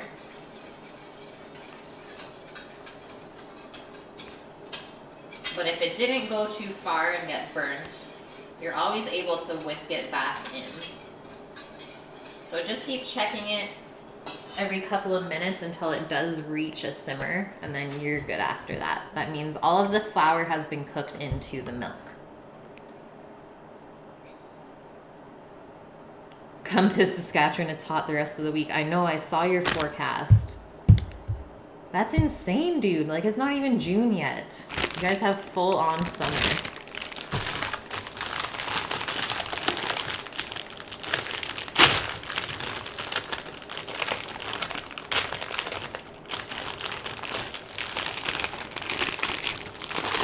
Look at these little guys. They're so perfect. It's like smaller than my pinky. I know Butt would say these are perfect. And they're gonna take no time to grill either. Is it what she said, Jim? Did she say that to you? Oh man. Ban Jim. Where's Nightbot when you need them? That was the funniest thing this morning on YouTube.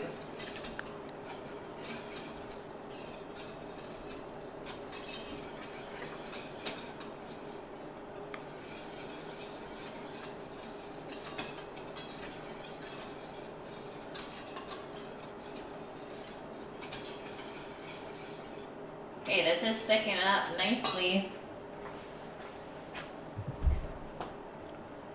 Grilled asparagus with lemon olive oil. Well, here's the lemon scat that we're going to be grilling up for the asparagus. And then here's the olive oil I left out to dress it.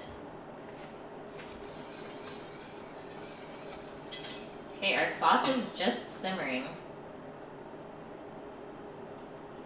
So I can just turn that off now. That means it's fully thickened. You would like it to be 15 out. That's kind of like our average here. We don't get super hot in the summer like you guys do. Tristan! Sorry I didn't read the Discord, man. But I did see that you posted something. You're home, man. Are you okay? That's some crazy shit that you told us. Just like the picture in my mind from what you said, I was like, oh my god.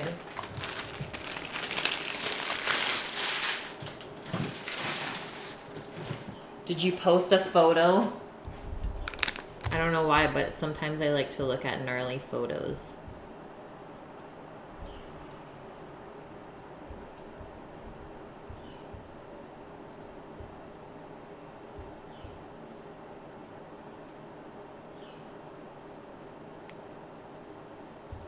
They wanted to take the skin off? What?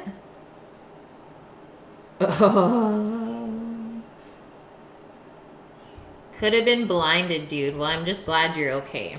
That's nothing to mess with.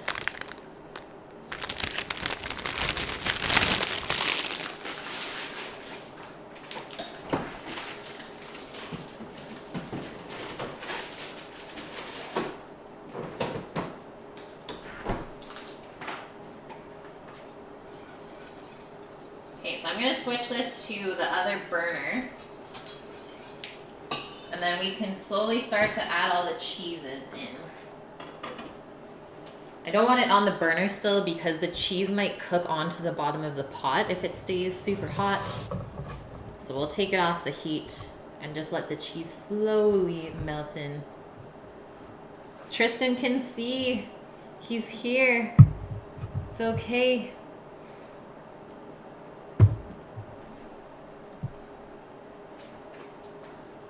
Okay, so let's start just adding in handfuls of our cheese. And like I said, if you want to add a little bit of hot sauce, you can. I think I might just add a touch. And that will just cut the richness down a bit.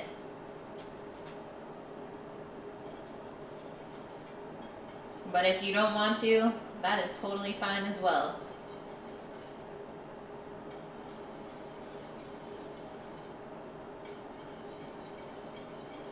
We're gonna start to see this stuff change color. Deliciously cheesy.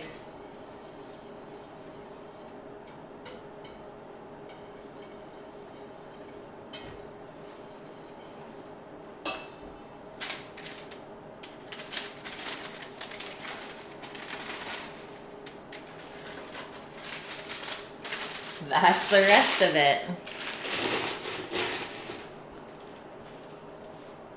Yes, Trist. Love it. Why is my Stream Elements doing that? I updated the menu today, guys. I'll even post a photo so I can prove that to you. It's like a day behind and I don't know how to fix it. Rar-ing.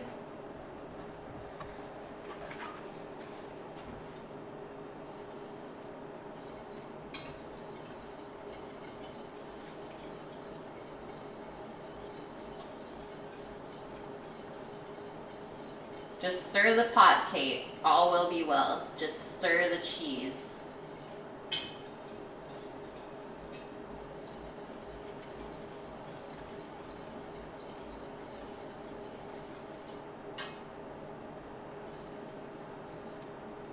So all we have left in there is the little bits of brie. But I'm sure if we let it sit a bit and not even stir it, it'll just kind of melt in.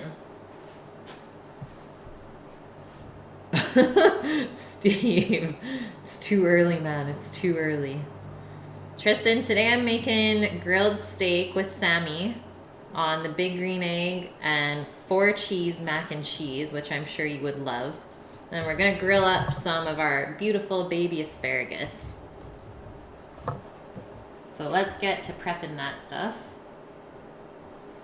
I think I will just put it onto a sheet pan.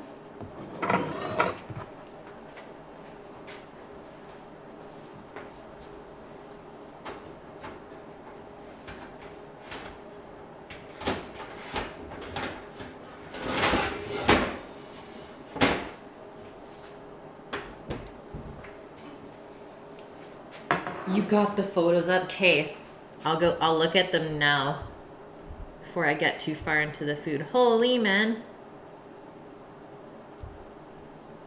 That was so close to your eye. Well, I'm glad you're okay. That's seriously insane. I would have been freaked out for sure.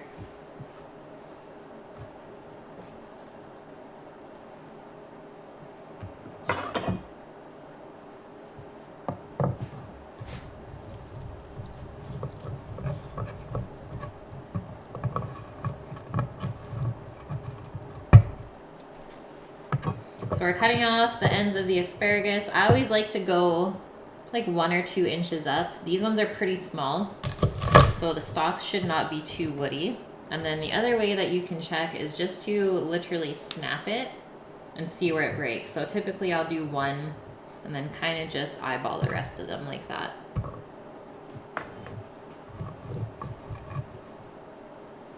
The biggest pile of asparagus scat. I think the bags that I buy are around $5 each. Quite inexpensive from Costco.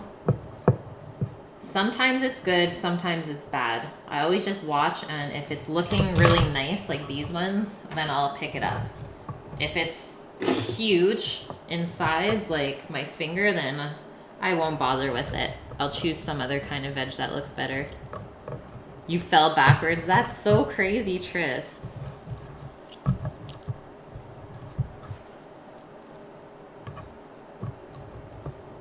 Blue cheese with melted butter with your steaks? Yeah, that would be so good.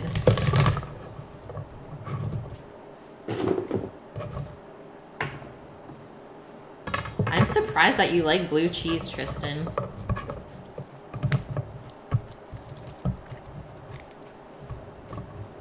It's not bad price-wise yet. Costco keeps the cost low. We don't want to know how.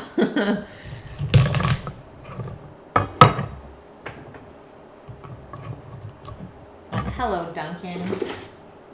Welcome in, man. Yeah, Trist had a shit day. He still makes it into stream.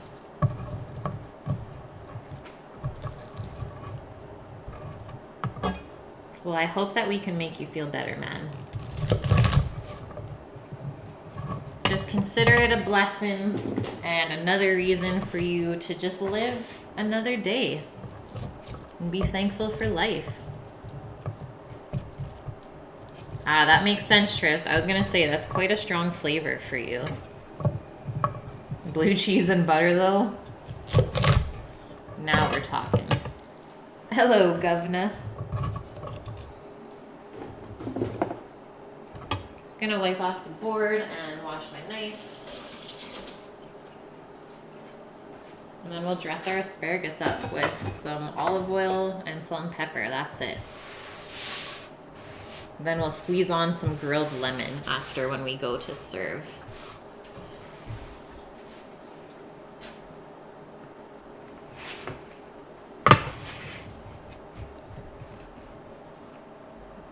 That's a Sammy. See, guys? Sammy's home already. That's a Sammy. I guess the near he needs a barbecue lit. Well, you guys are home super early. Yeah, we're done. So, yeah, we can pretty much do that whenever. Oh, we got some stuff in there. Yeah.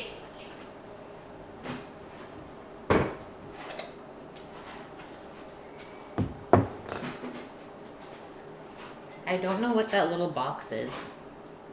That's where the code is. Where'd you find the code? It was with those papers the whole time.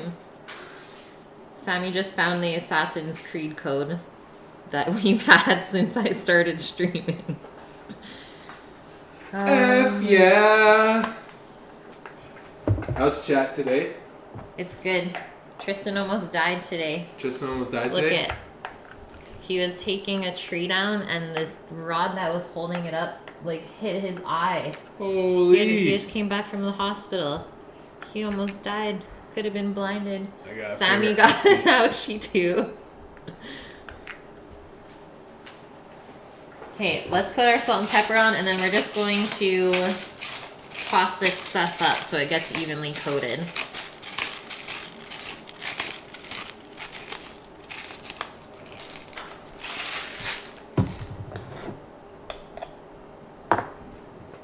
Let me get a whisk on this. See how our brie is doing. Oh yeah. That cheese sauce though.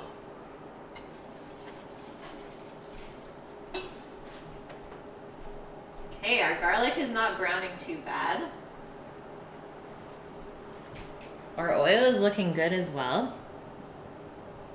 Yeah, way to show him up, Sammy. Sammy got a boo-boo. I don't even know what happened.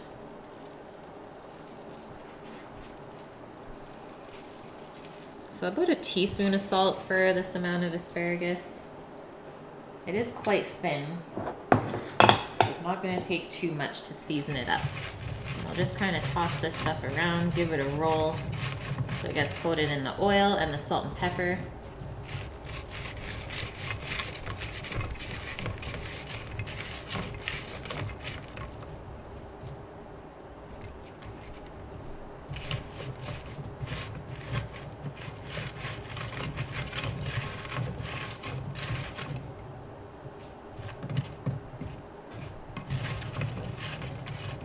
Okay, that looks good. Let's do this side. Just stick with Advil, man. Knowing you, Trist, you don't need more than that.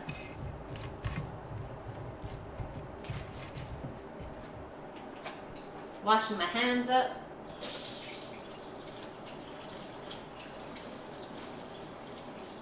Then we will mix our math.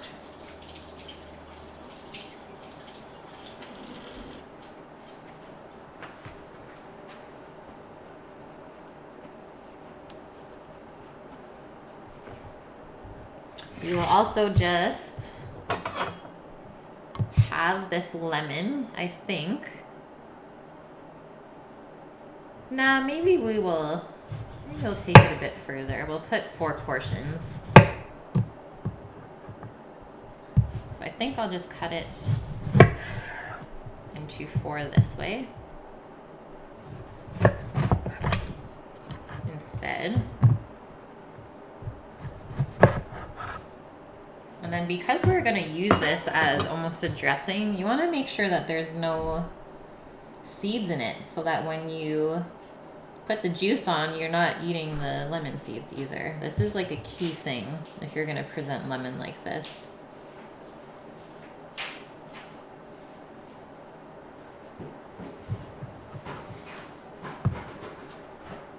It's like one of my pet peeves when you order fish and chips and you get a slice of lemon and it's just like full of seeds. Bullshit. It's like, what am I supposed to do with this? So we'll just stick that in there with the pan so that we can grill it up at the same time.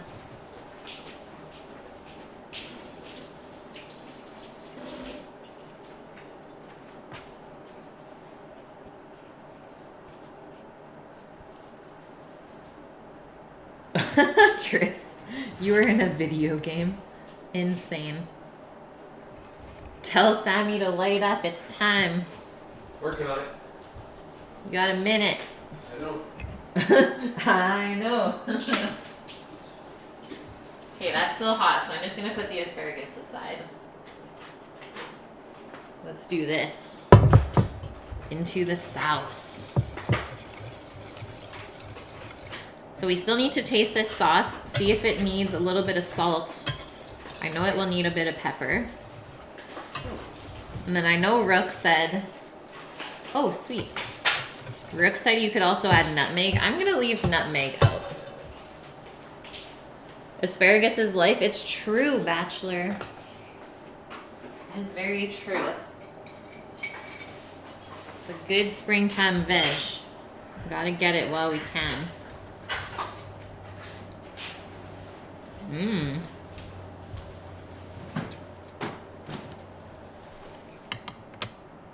Duncan, this is like whatever kind of channel you want it to be. Just got there. A 4 cheese sauce. Guess what's in it? Provolone, cheddar. No to the provolone. No. A little bit of blue cheese. Nope. Oh shit. Cheddar. Brie. Brie, yes. Everything's on the top shelf. Asiago. Nope. Grana Padana. Yeah. And 2 cheds. White ched, orange You ched. like it, Duncan? Yeah, welcome in, man. We're super chill. We got quite a few stoner viewers, let's just say that. But we also have kids in here. We have adults that have kids as well. Got a mix of everything. So we're just whisking in our seasoning, and then the macaroni noodles will be poured into here. Happiness is made. Whew. Okay, I might need to add a little bit of hot sauce because I think I just put a touch too much salt. Who was the stoner here? Yeah, here's Albus. There we go. Okay, I need to cut the salt a bit.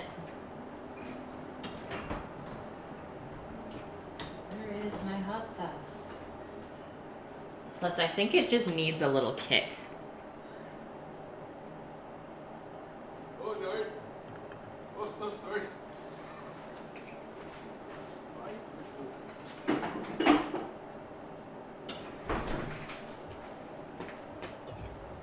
Man, Albus, no one else answered you? You guys upset with the sauce. We're upset. I just needed to add a bit of hot sauce to it. He said, why do? Dad said, why do? Yeah. There we go. Yep. Hot sauce is key for mac and cheese. Let it be known. That was my own hot sauce, Albus. So it's a version of like Chipotle Buffalo, where I make a Chipotle tea with dried chipotles and water, mix it with buffalo sauce and chipotles in adobo, and then apple cider vinegar, cumin, lime zest, and juice. I think that's it. Retired from being a stoner, bachelor life, nice. I'm definitely like not a stoner, guys. I have my nightly toke, that's it. It just helps me sleep really good. Helps with my anxiety as well. But I definitely don't abuse it. So in go the noodles. Nice, Tris. Yeah, edibles on the weekend, that's okay. And then I never ever do it before stream or like before working. Not a chance. I like to still be responsible. Know your limits, people. It was messing with your heart. Crazy. Well, that's definitely a reason to stop then. I mean, especially if it starts to affect your life in a negative way, then don't ever think that it can like save you, right? Like that might be the root of the problem altogether. Even though it might seem hard to stop, it's just a habit, that's all.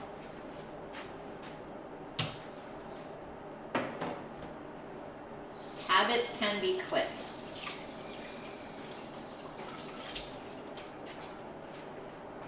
Are you ready for this stirring action right now? I don't think I'm gonna use the wooden spoon. I don't want to get it all cheesed up, so I'll use a plastic spatula.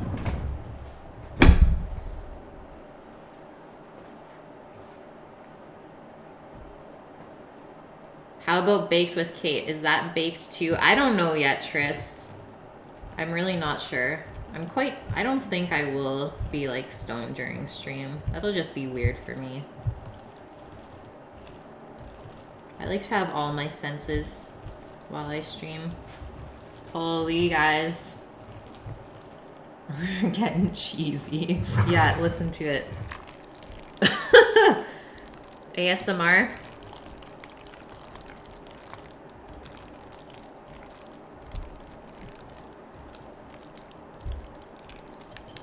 Hubby, welcome in, man.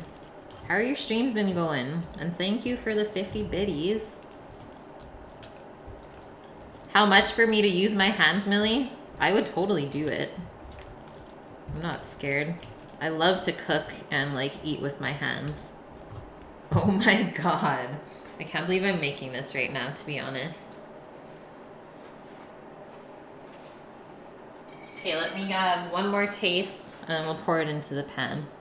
Just make sure everything's good. Plus, why not?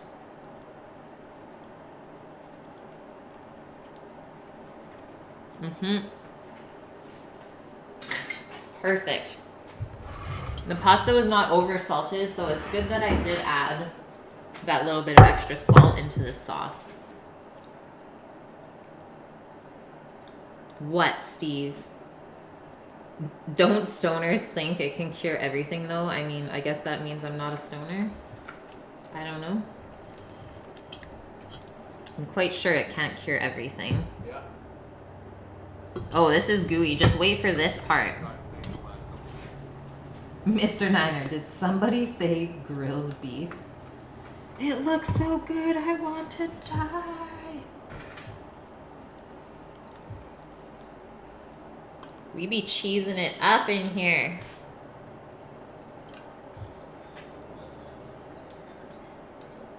What is life?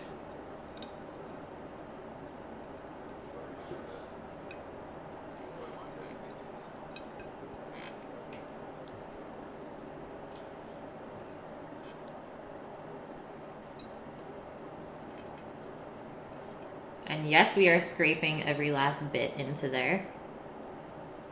Oh my god. Should I just give the pot to Doggo to lick out? I think it's too salty for her though.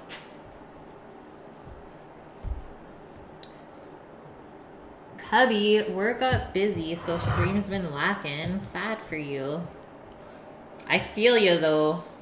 I'm starting to look for a part-time job. Priorities, right? So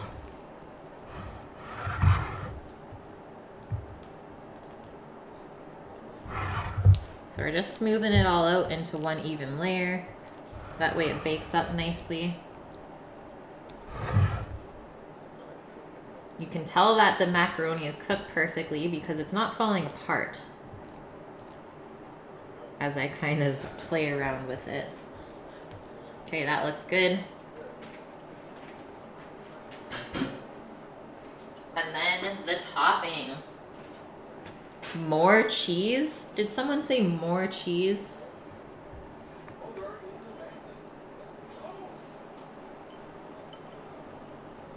Aw, thanks, Duncan. Well, my boyfriend's a chef as well, but he's taught me a lot of things. I think it's pretty cool that I get to cook for him now. He's definitely made me a lot of staff meals in our time when we worked together. So maybe this is kind of like a payback for him. Just make Kate stream. And then she'll have to cook for me.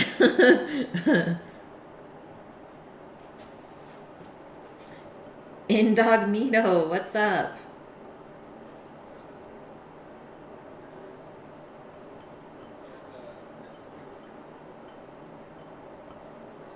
Okay, that's good. Not like crazy amount of cheese on top. I think we have enough inside anyways.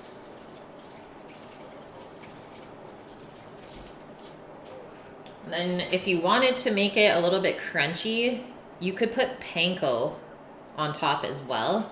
Those are Japanese breadcrumbs. But I think I'm just gonna leave it like this for today. I'm good with this.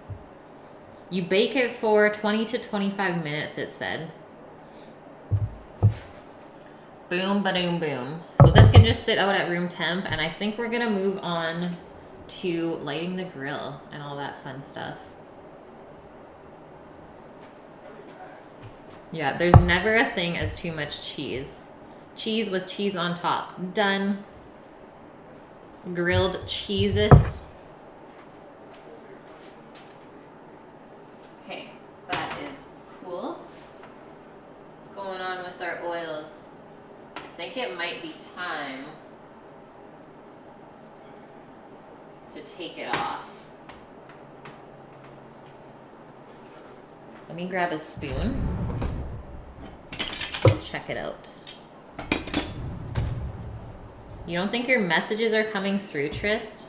Oh, shoot. Sorry, I just saw it. Did I put out any resumes today? No, I updated my resume and I wrote down a bunch of places that I will send it out to or go drop one off at on Friday. Because Fridays I have a lot of time to myself in the morning because I don't have to be at the farm. Whereas tomorrow morning I'm at the farm for 3 hours and then doesn't really give me too much time to do other things.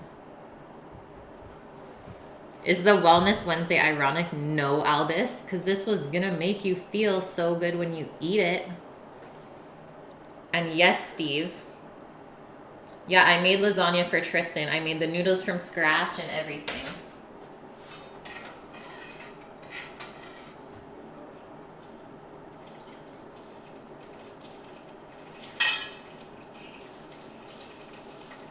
Okay, so I just stirred it up. The garlic is starting to bubble a little bit again.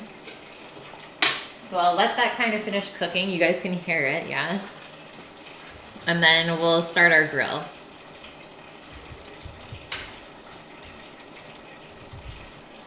You missed it. I can do it again, Steve. Why not? We'll just do another variation. Just gonna take a bathroom break.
We're gonna start the grill right away, okay? Starting it right now? Okay. What? Hey, how is there a noodle over there? I don't know. That's actually not my fault. It's not his fault, he says. Dante's just singing Alleluia. Why is there samurai swords on the wall?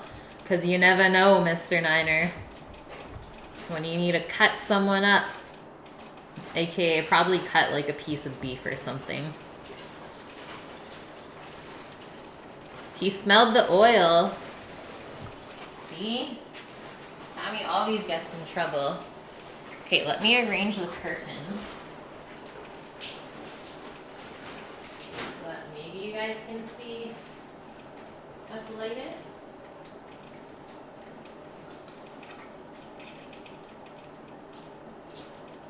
Don't know though. Let's test it. Turn the camera around. I don't know how well you can see. You can kind of see the side of the egg. There we go.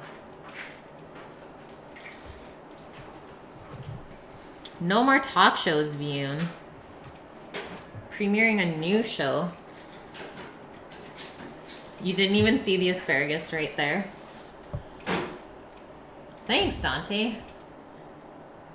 Yeah, home invaders not welcome. That's why the samurai swords are there. Okay, so the garlic has stopped bubbling. Let's turn this off and take it off the heat. We'll let it cool down a bit and then we will blitz it up after.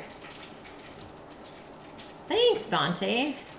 Yeah, I've been like slowly putting it together, figuring out how I want to decorate and stuff. It's pretty plain right now. But we'll slowly acquire what we need. You'll get your head chopped off. So what he's doing right now is earlier in the stream, or before the stream, I kind of just worked up all the charcoal and wood in the bottom. And then the ashes fell through all the holes that are there for the air circulation. So you're just adding a little bit more wood and charcoal in there. About half full in the barbecue. And then we're gonna light it up, and it'll take about half an hour to heat up. And we just use little like organic fire starters for that. And all of the things are open like full blast. So there's an air hole on the top of the barbecue and there's an air hole at the bottom. So both of those are open when you first start it. And then you can close it down after it gets hot. Who is that man stealing from me? Yeah, there's Francis. Yeah, that's Pops, Steve. That's Pops. That's exactly what I call him, too.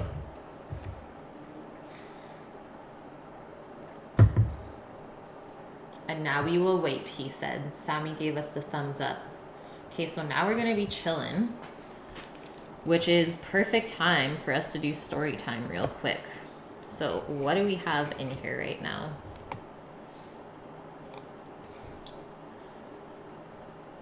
Okay, so going by alphabetical order, if you guys want to participate or not, kind of look at the viewer list and see who is before you in it. And then the way that story time gets played in chat is that, Albus, you are going to be the starter. Mods, I don't know if you want to participate, Rush and Tristan and Rook. Death, I don't think he's going to participate because he's doing his own stream right now.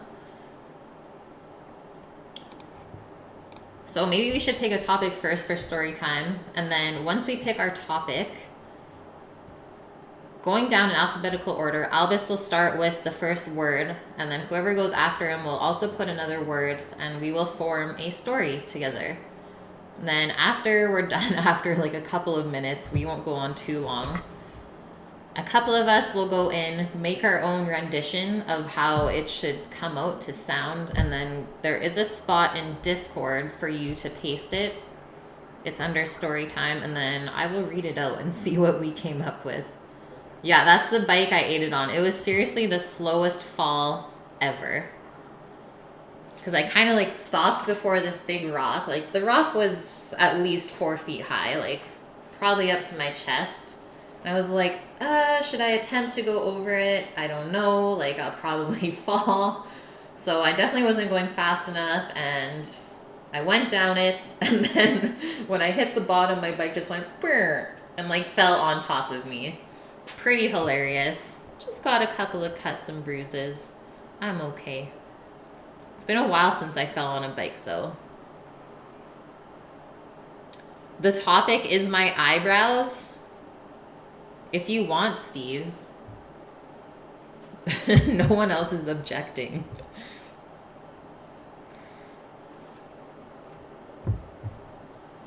If you think you'll fall, you'll fall. I mean, I really attempted to not. Just my seat was up too high on my bike and I couldn't put it down, so I would, like, my center of gravity was totally off. Whereas Sammy could easily go down it because he like leaned back, and his bike has a dropper post, so he can drop his seat and raise it at any time.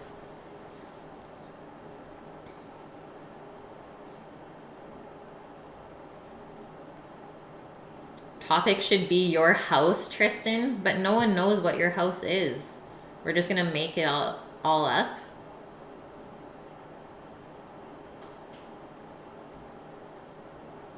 Dante, every time you see me, they're perfect. Well, I hope so. Okay, our house. The topic is our houses. So you can start that however you want. Albus, are you in for story time? Because then it's Steve to start it.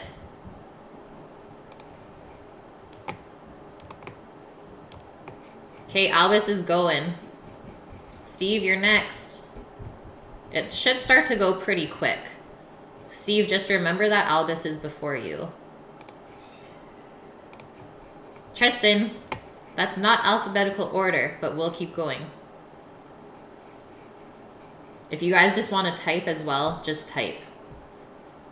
We'll see what it comes out to be. I'll weed through it as it comes. Let's go, guys. Everyone start typing a word in chat that you think would go into the sentence. The house in. No one else is going to type. I'm going to start typing.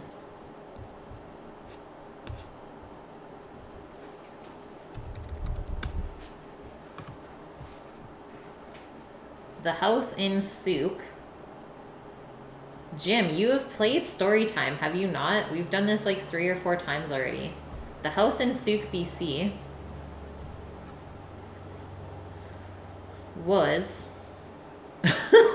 This is one of the saddest story times ever. Typically, it's going so fast that I can't even keep up.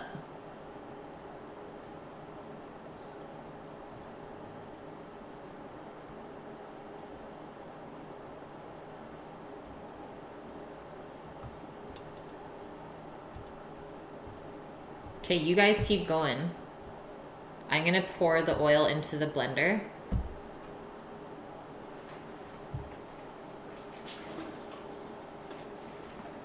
I'm not gonna look. There's no judgment in what you say.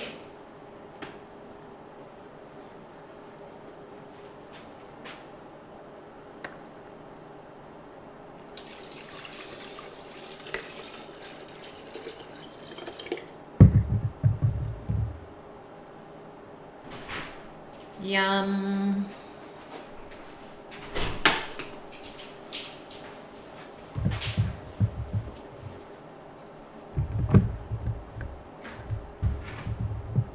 There you go. Now you guys are rolling.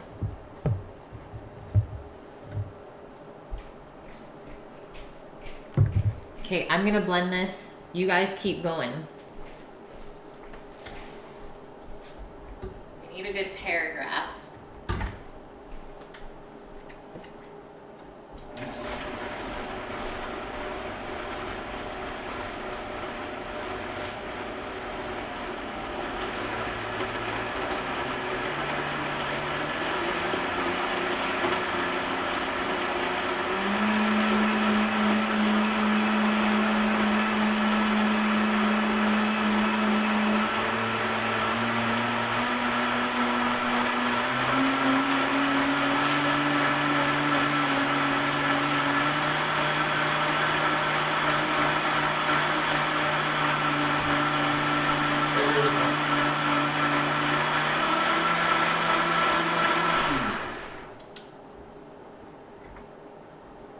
Done. I think all the big cloves are gone.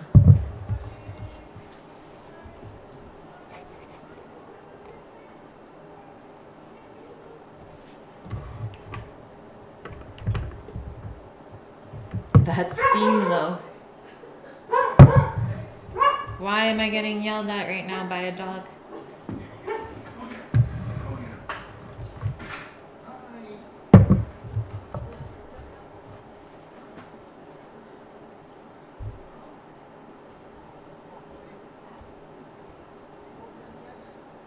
Okay, 20 more seconds. I'll count down.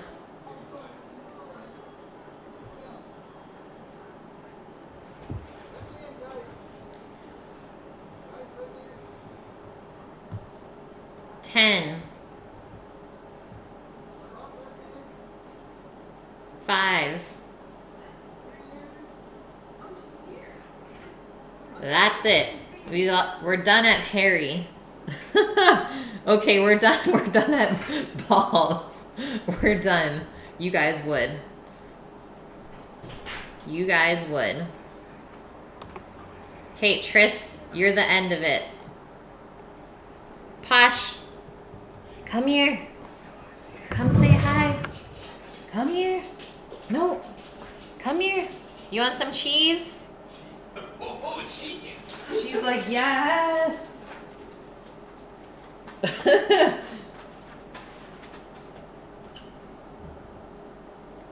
Do good doggos get cheese? Okay, be very nice. Good girl. Was that good? Okay, that's it. She's like, I'm out.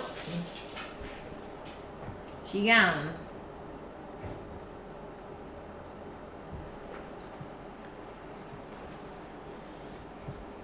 Okay. Who wants to add this up for us? Or else you have to be patient for me to add it up. Because I can just type it into Discord if you want. Into the story time.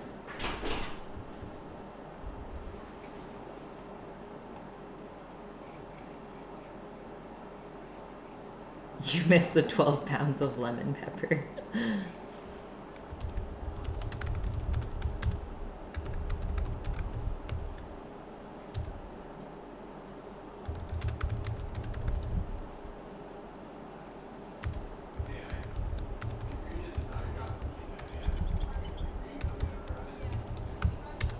The house in Souk, BC was on a big moose flounder. Theoretically,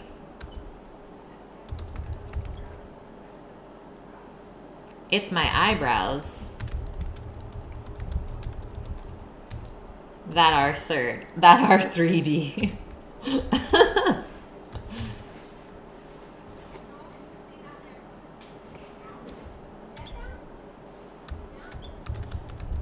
Except I lack in moisture. I lack moisture.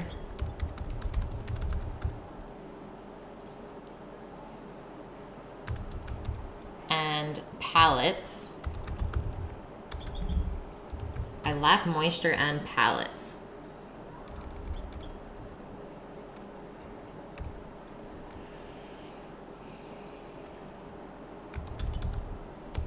Therefore, my yoga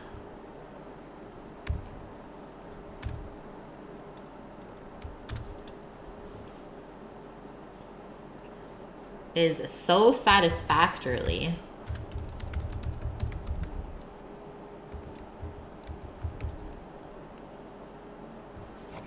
the new brows are lit.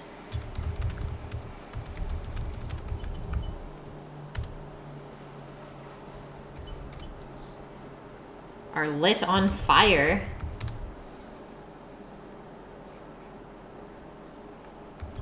Doggo the mutt. She's not a mutt. Is barking. Hairy licking balls. Licking balls too. You guys are bad. Thanks, guys. Yeah, just type it out. The house in Souk, BC was on a big moose flounder. Theoretically, it's my eyebrows that are 3D, except I lack moisture and palettes. Therefore, my yoga is so satisfactorily, the new brows are lit on fire. Doggo the mutt is barking hairy licking balls too. Yeah, that's what you guys made. Don't ask me what the heck. You did that. Do you save them all? Yes. Yes, that. No, Rook. Yeah, the heck is that story? Yeah, good job, team. It'll only get better from here. So while you guys were making a story, I blitzed up the chili garlic oil. The color is getting more vibrant as I let it sit here. So let's just do a quick comparison. Because this one is super vibrant, but it's also been around for, let's say, almost a year. So I'm thinking it should come up to that really nice, vibrant orange color. Yeah, we wish Butt was here. She's really good at story time.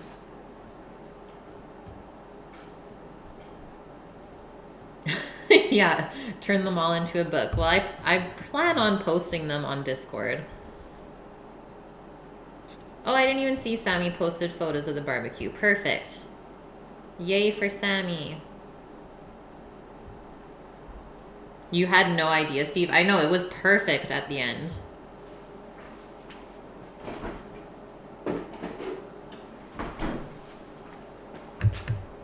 So this oil is still warm. I'm just gonna let it cool off before I pour it into a squeeze bottle.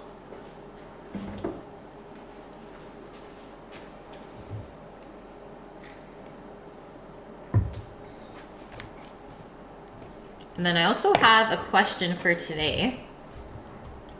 What is your guys' favorite thing to grill? Whether it's meat or vegetables, what do you think comes out the best on the grill compared to any other cooking method?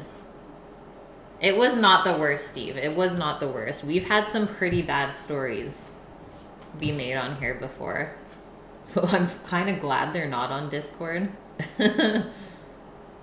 Vegan Gelato, hey, how are you? How's the day? I'm checking in on Death.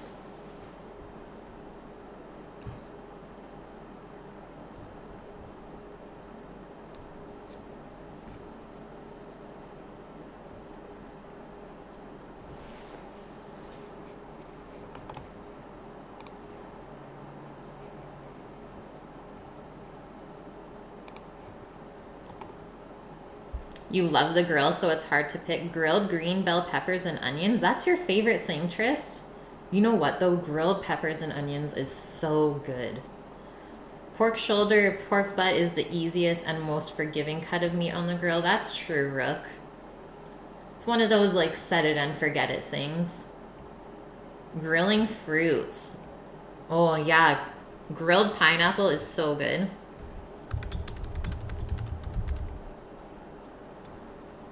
I'm just quickly looking something up. Don't mind me.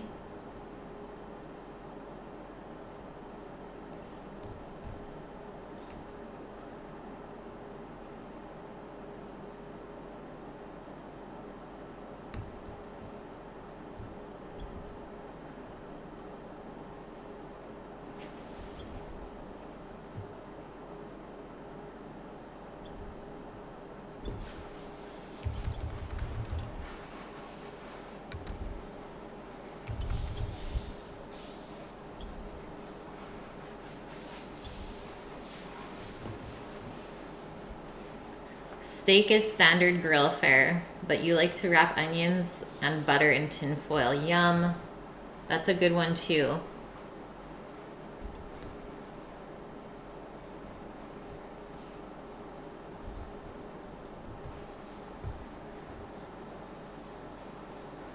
It can be whatever, Trist. It's whatever your favorite thing is to grill that you think turns out better than maybe in an oven or on the stovetop.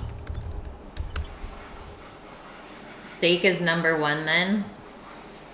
All of the meats, says Vune. I like it, guys. Good answers. Yeah, a Vune cooking stream. That would be so much fun, I think. I would love that.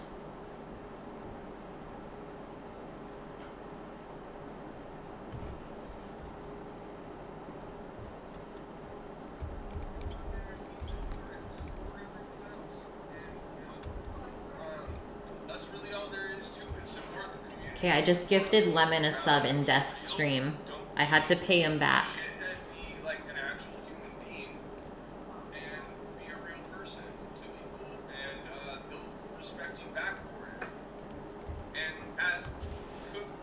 What is my favorite thing, Trist? That's a good question.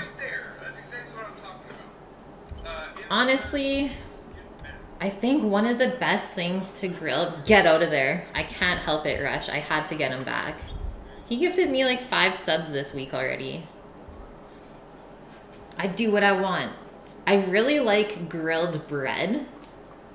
Like the char flavor when you grill bread is amazing. So much better than just toasting it in the oven. And then, yeah, obviously all meats are better on the grill. I know that grilled chicken pretty much saved my life when all I could eat was chicken and broccoli for 8 months.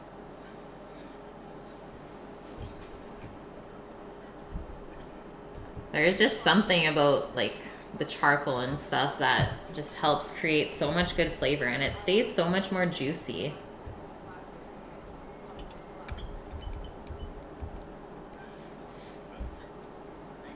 Yeah, like pizza crust. So good. So good. I don't know. I could go on.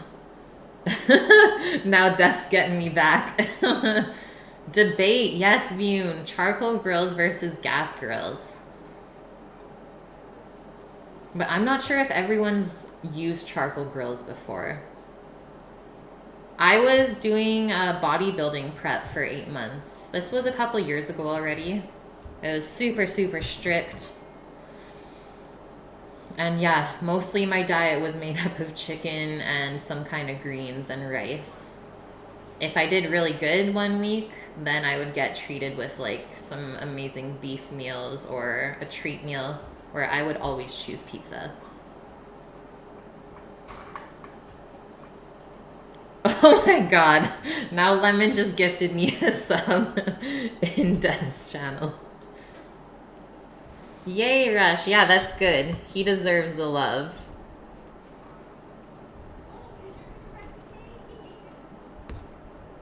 Death love.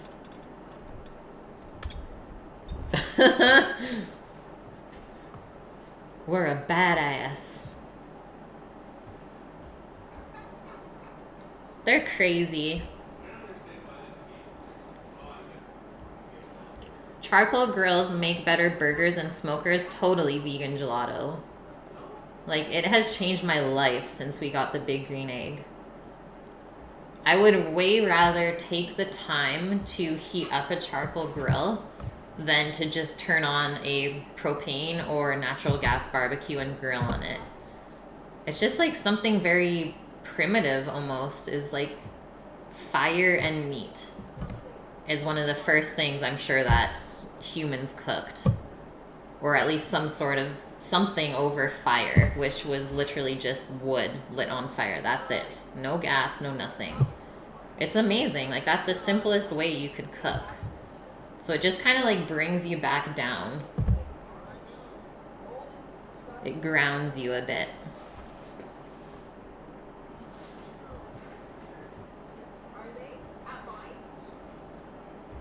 Charcoal with hickory sticks, yes. Yeah, we're doing cedar tonight, guys. So the cedar garden beds that we built, we had a bunch of wood left over from those, so we just cut it all up into small little chunk pieces, and we're gonna use those in the barbecue. Des, you bought a 36-inch Blackstone gas griddle. Your poor barbecue just sits there now. No. A charcoal snob. We've never tried the Japanese charcoal steampunk. Do you think it's worth it? The price difference here? Because we've been trying a couple different ones, and so far, like, the Big Green Egg brand of charcoal has still been the best for cooking. Yeah, exactly, snooze button. Gas is good and very easy to use, but it just feels like you're cooking inside.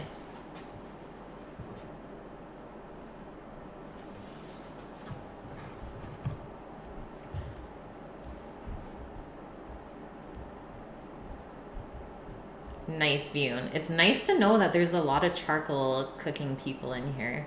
I didn't think it was that popular, so kudos, guys. Vegan gelato. You'd consider getting a Kamado. Kamados are good. Like, they're very similar to what we are using today. Just a little bit of a cheaper version, but I've heard good things about the Kamado as well. I'm not going to bash that at all.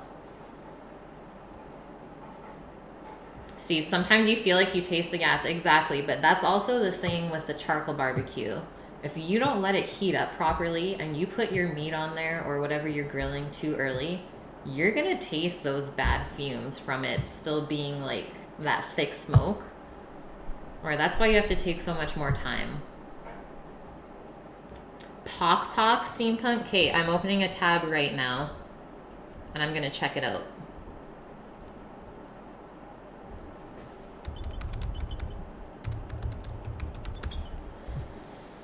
You're half Filipino, Vune. Is lechon baboy? Is that the roasted pig? I've never had that yet, like traditional Filipino, but I've always drooled over pictures of it. One of the girls from my culinary class, I guess, is Filipino as well, and she always posts photos of their crazy family meals. There's always a huge little, like, a huge suckling pig on the middle of the table. Insane. Hello, Steph, or Steph. How are you? Steph Saka.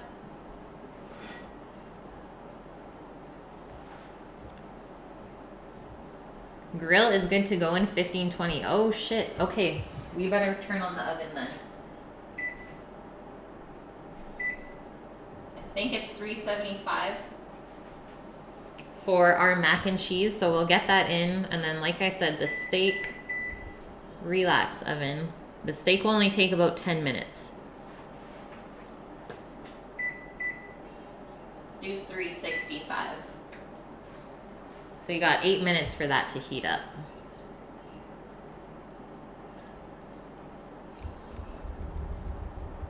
Why am I hearing myself twice? I don't know what's happening. Can you guys hear myself twice? Trist, you read the 2 things you never buy is a barbecue and workout equipment. I think the workout equipment is true. Barbecue, I think if you're buying a barbecue, you plan to use it. Vune, you need to make me some lechon baboy. I need that. Okay.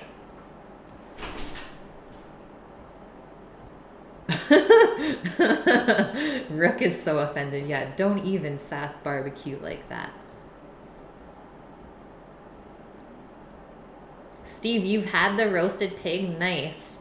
So Sammy and I did not a suckling roast pig, but we did like a full on, probably, let's say 300-pound pig at the brewery for like a parking lot party, and we cooked it overnight. So Sammy actually almost blew his face off at that point. When we went to light the torch to put into the roaster, it literally like just blew flames out of the roaster.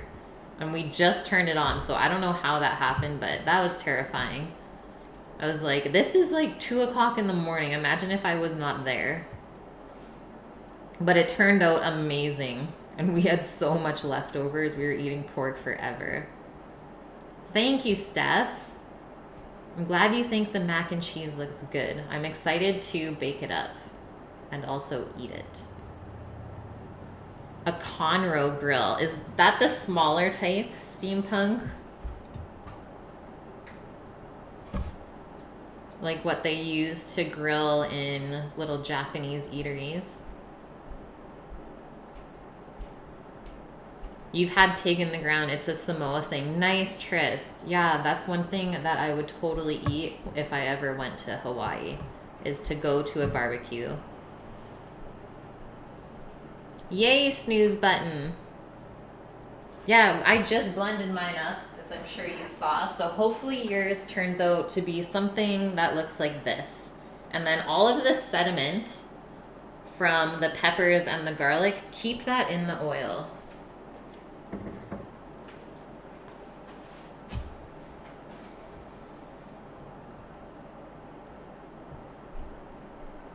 They were 175 and 172. Yeah, we did 2 pigs, so let's say it equaled out to around 300 pounds. You want to do a pig party? They are pretty inexpensive, scat. Like, if you can get a hold of someone that has the roasters, and if you can locate like a nice pig that was raised properly, it is so worth it. Am I missing an eyebrow?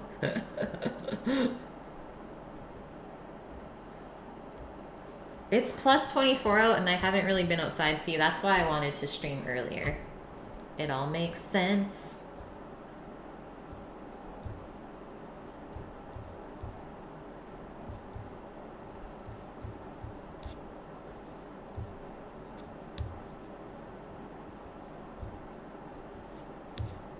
The grill's looking good. I like the fire.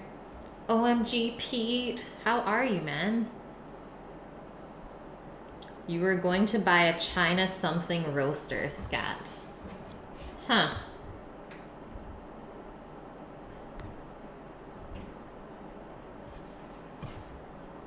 That's pretty impressive that you were going to buy one. Because I think you can rent them there for pretty inexpensive price. And then they give you everything you need. Like, they'll give you the torch. You might just have to buy the propane. That's about it.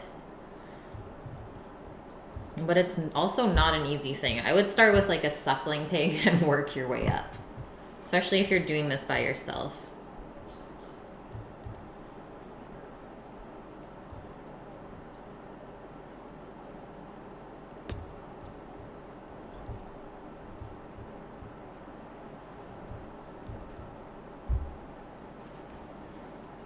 Okay, we're so close to being done. Okay, those were some good answers to question of the day.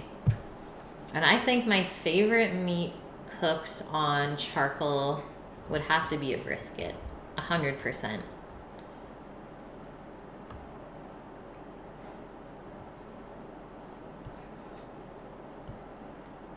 Exactly, Vune. Exactly. Yeah, watching it over 3 days, I can't imagine how tender the meat would come out. I think we cooked those pigs for around 14 or 16 hours. I'm good, Pete. Thanks for asking. Do we have a lot of hiking trails? A lot, Tristan. So the place where we've been going biking is called Mount Quimper. And I think there's like a good 10 or 12 trails just up there. But we also have trails all around our house. We have one that goes right down to the river, which is beautiful. And then we have a couple other ones that kind of go into Souk, so into the town more.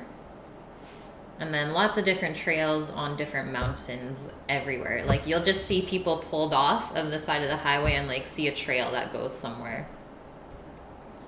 Kaha, China. Okay, I'm gonna look it up, Scat. And before I forget, let's take out our steaks so they can come up to room temp.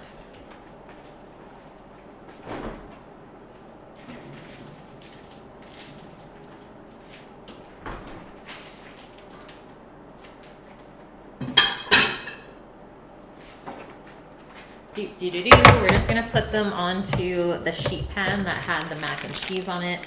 It's nicely oiled. Why not?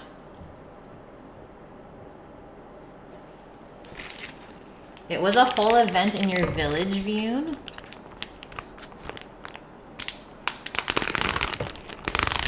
That's amazing. I love that.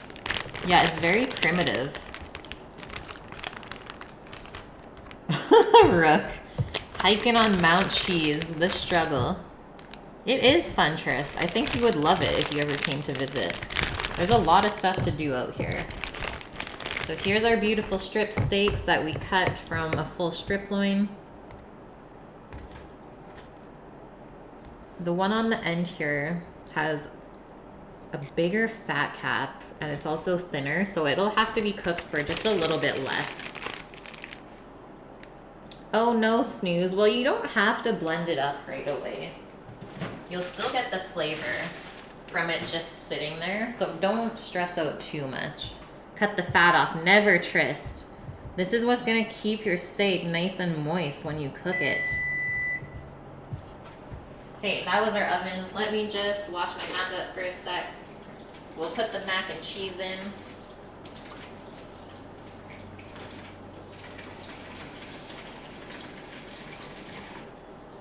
And it's nice that the mac and cheese is not up to the rim of the dish.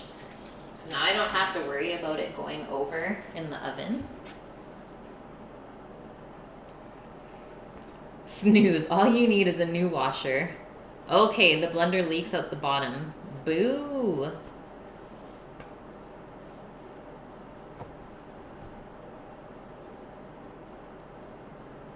Vune, it wasn't fun when you lived there?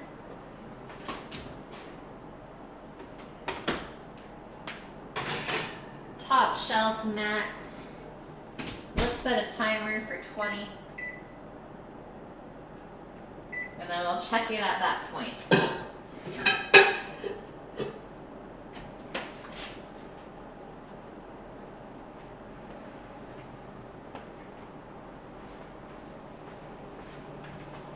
And I'm going to use a coarser salt on the steaks.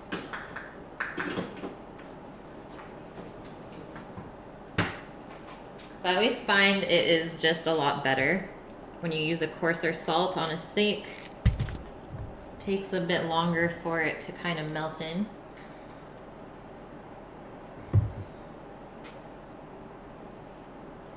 Yes, Rook, stripped steak does need this fat. So because there is still a little bit of oil on the pan, I'm just going to kind of dress the steaks with whatever extra oil I can take off of this. We're not wasting anything. You don't have to oil the steak if you don't want to before you cook it.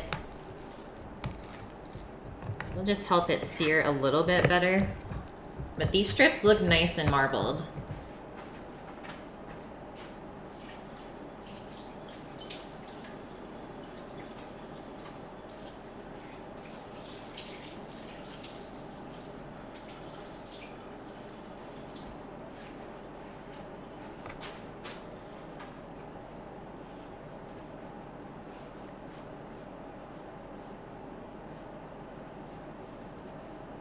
That's crazy, Vune. Yeah, Rush. Wish I could send you guys some. I honestly do.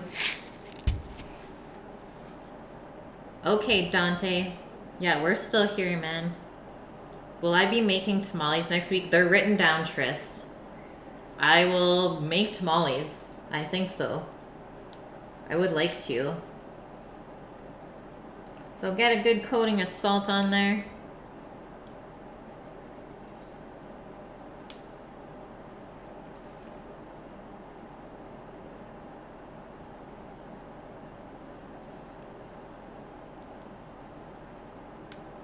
These steaks are pretty thick, so I'm being quite generous. Of course, Vune. Yeah, post away. I trust you, man. And plus, I'm curious about what you're gonna post. You wanna see how the corn is made? Yeah, for sure, Trist. You know how I do pretty much everything from scratch on stream. Because it helps me learn too. Okay, those are salted. So I used around a tablespoon of salt between the 4 of them.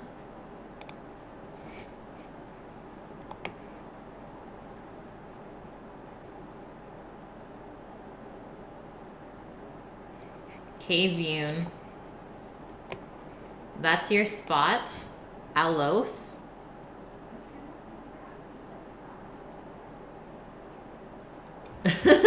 Send some over to Rush. Don't be shy. The houses were still made of bamboo. That's unreal. Not a lot of people can talk about an experience like that, Vune. Like, that is very cool to me. So for you to say it, like, sucked, I don't know. Like, I guess I've never experienced that, so I can't think about it like that. You'd love a shopping list for streams? What do you mean, Scat?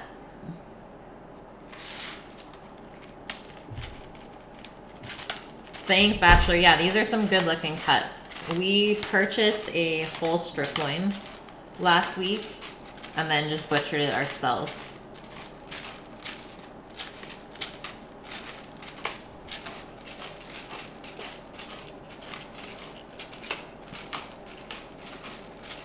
If they had lemon pepper, you're cray. I don't think I could put that on a steak. I might cry a little bit. Yeah, as an adult, you're just like, what the hell? But for sure, it was a great experience. Okie dokes, there's our close-up. So you can see the salt crystals slowly melt in there.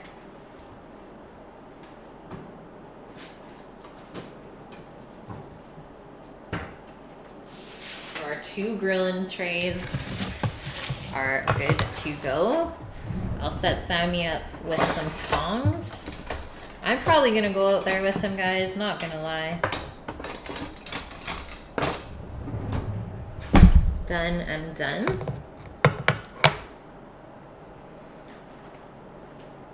To try and cook along or to replay and cook. Scat, I do post like all of the recipes on Discord before I stream. I usually post them by, let's say, 10 a.m. my time. So that does give you enough time if you want to go out and shop. Or if you see my menu for the week that you are interested in something, let me know. And I could for sure give you a shopping list. Because that's kind of what I wanted to do, is to get people to cook on stream with me. Like, Elvin has done it. And then Snooze has been doing it today. Okay, sounds good, Snooze. Have a good one. Thanks for being here. Nah, no outdoor camp today, Bachelor Life. I'll set it up for sure one time. I'm sending photos to the Discord. Yeah, everything's being posted in Discord, Bachelor. If you want to see the progress.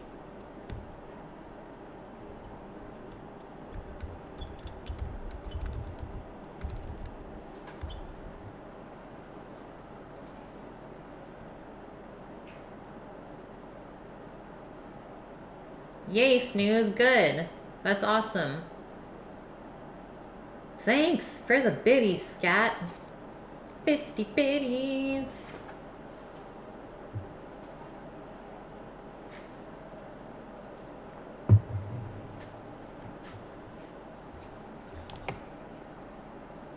I'm excited for tonight's din.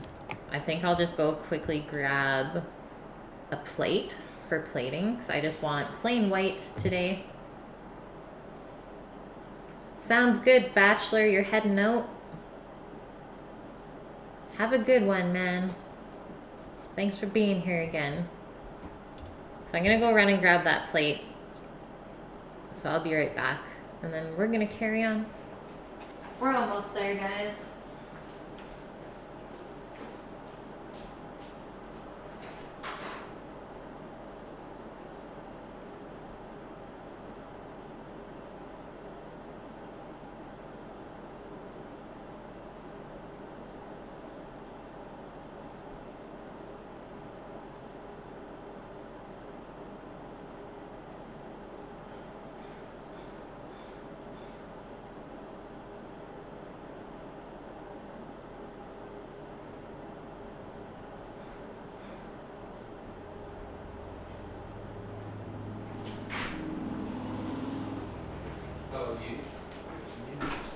There's 11 minutes on the Mac.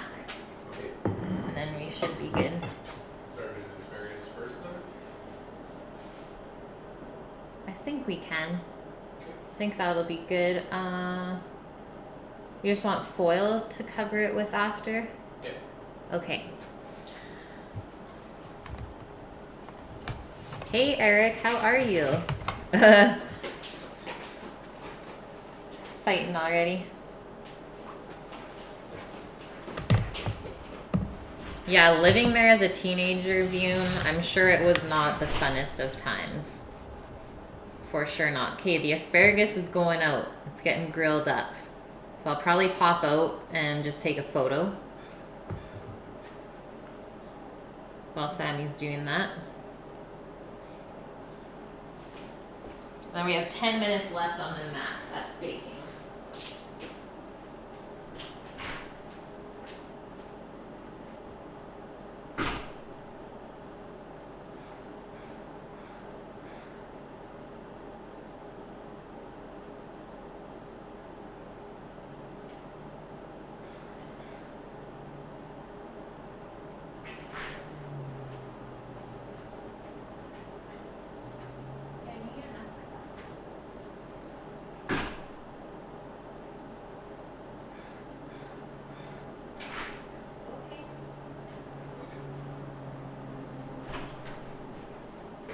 Sammy said there was too much asparagus.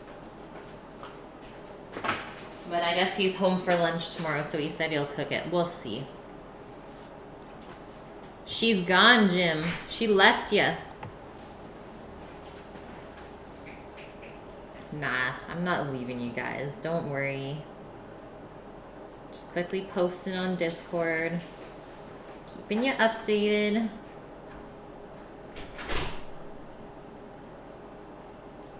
Yeah, Trist, it does look like a golf ball, hey? The barbecue. Boom, there you go. It's gonna be so good. You hunted stuff with your cousins. That's so cool. You guys, I'm not leaving. Don't get all sad.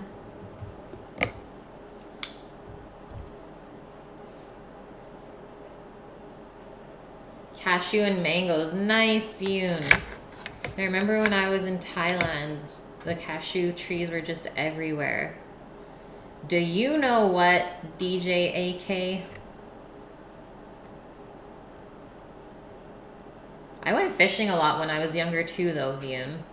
There's a lot of lakes in Alberta. Aw, DJ, thank you. We love you too. Yeah, always smile. Life is good. You had slingshots, Fune. I love it. The mac is starting to get smelled up in here. Steve, I'm gonna make sure that the job is not gonna interfere with my streaming. And I'm not working weekends. That's my rules. So we'll see what kind of job I actually end up getting. Yeah, what is smiling? How does a person smile?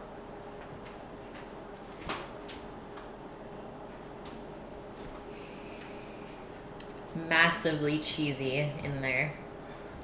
Wish I could give you all the smells.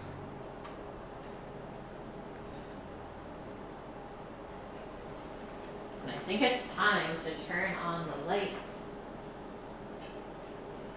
It's about that time.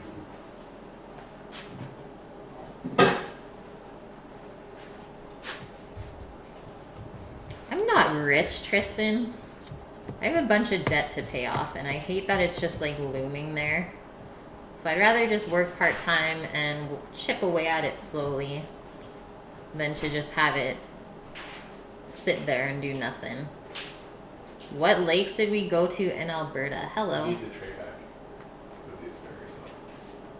Kate, I don't think I have any containers to put that into though.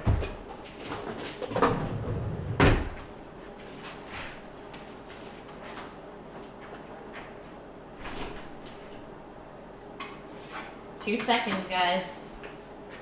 I'm the sous chef now.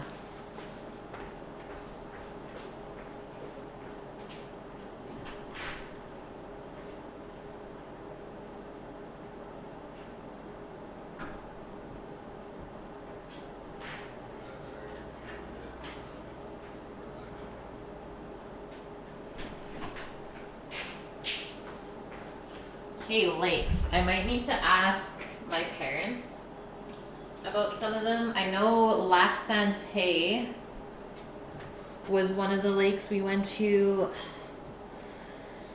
Where else? I don't remember, honestly, dude. I need to go ask Betty. Pine Lake. I think I was there once.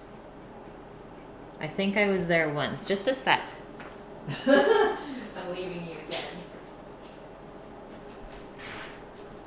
What lakes did we go to all the time when we were younger? Like, did we go to Pine Lake? What else? In Alberta only.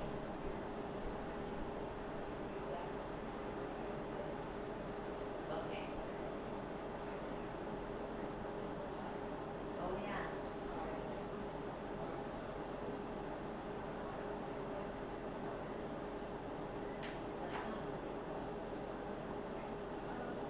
I said Black Santé, yeah. What was Dennis's Lake? Okay. Oh, Steve just left. Hey, Steve. Yes, we went to Pine Lake. And then real quick, no Siri, I'm not talking here's to Pine you. Lake, Georgia. Siri, shut it. Okay, there's our asparagus, and our lemon just has a little bit of char. I'm just gonna cover this with foil so it stays warm. Trist, he's been left 3 times in one day. So Steve, I don't know if you remember the tornado at Pine Lake, but apparently we left the morning that happened. So we're pretty lucky that we didn't stay there an extra night. And then Crimson Lake, we went there a bunch. And St. Vincent Lake. Saving Sunsets, thanks for the follow and welcome in.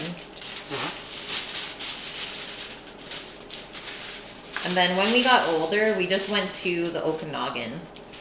So Okanagan Lake. A lot.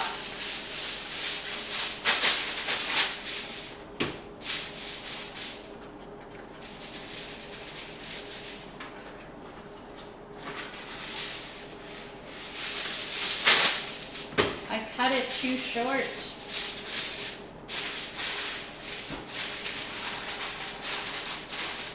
Guys, 3 minutes left on the map. And I'm going to leave this on the stove top. It's nice and warm still. Don't need any of these things.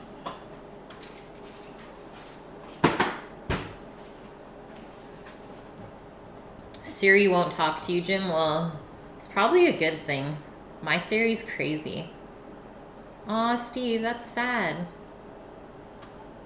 Yeah, that was a crazy tornado. Tristan, yeah, she does not put up with profanity. It was a long time ago, Steve. I don't remember that even. I was quite young, for sure. Thomas TV. You already know I got a lurk for you. Thanks, man.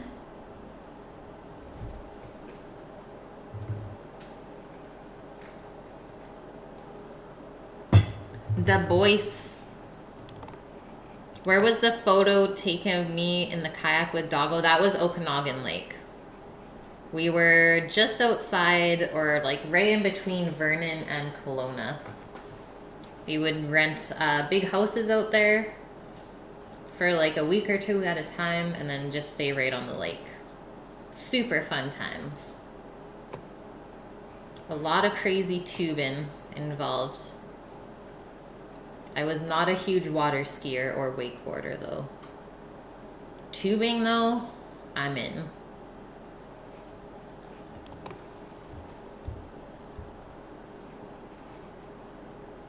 Doggo was so red. Yeah, she was so young still.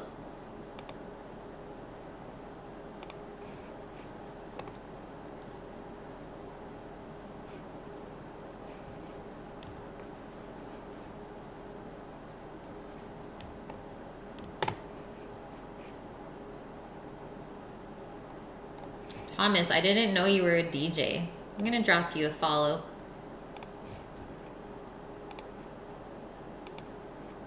Fun fact, the Polish cannot swim.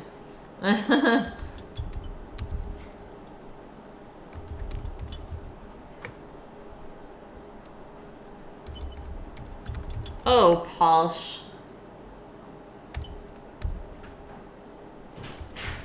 I think this is gonna work. There we go. Take the steaks whenever. Sammy's taking the steaks. He's stealing my meat. Yep. Yep. You can't float, Paul. That's like Frank too. He definitely just sinks when he swims. It's pretty funny. He's like a rock. We should all tell one fact about ourselves. Okay, I'm counted out though. You guys know enough about me. Are the lights flickering? Did that just happen? Okay, let's check it. We're peeking at the Macker. You lived in Fort Sask? Oh my God, is all I can say. Oh my goodness, it just needs a little browning action. So I think I'll just put it under the broiler, but look at this. Can you hear the sizzles?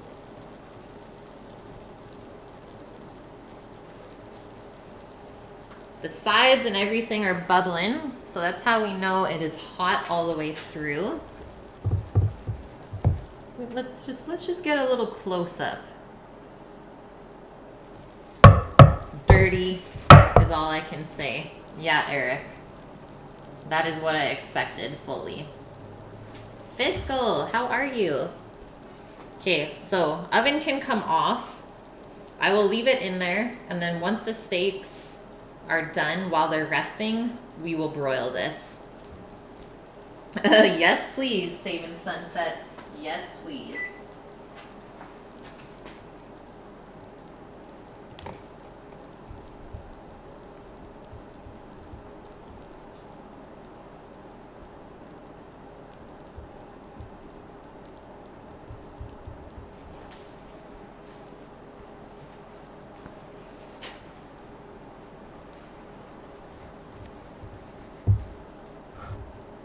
And did the power plants ever melt down? No.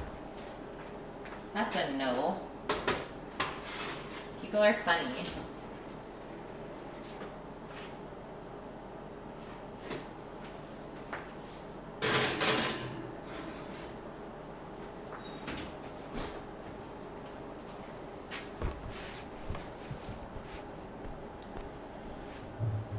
I'm getting so excited.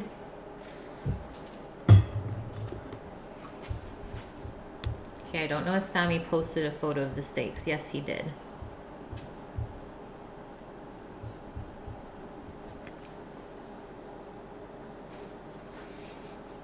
Whew. Smells coming in. Just gonna close the window.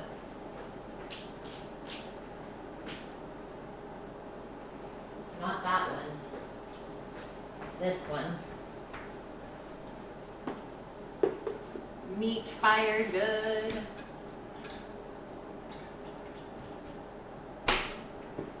Right, guys? Meat fire good. Fun fact about Trist, you started working at 14 cleaning houses, and then you went to an executive job 9 years later. Nice.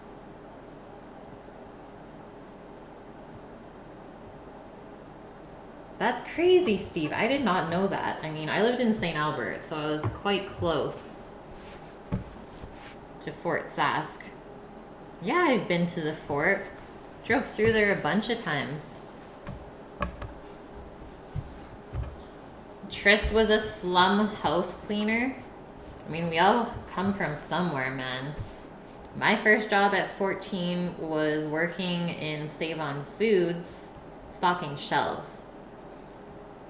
And I actually worked there, I think 5 years while I was still in school. It was an awesome job. They were super flexible with my schedule because I was always busy with soccer. And I met a lot of really good friends through that job as well. It was always good times.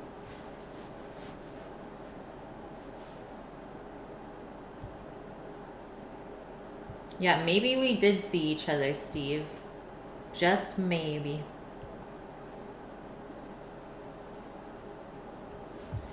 Okay, I need a spoon out for this mac.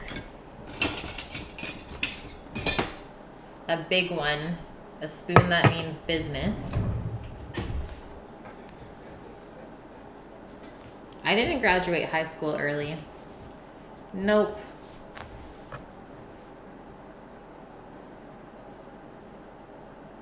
I think I was just raised well, man. I think like anyone with a good work ethic will go far in life.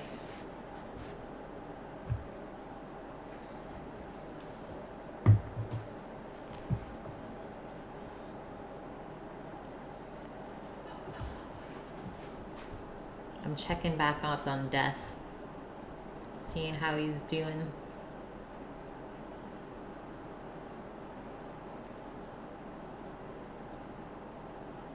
These cheesy potatoes look good.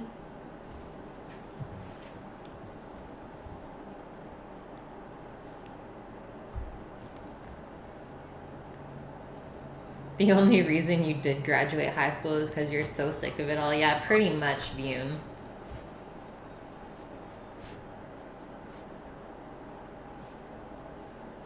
High school was silly for sure.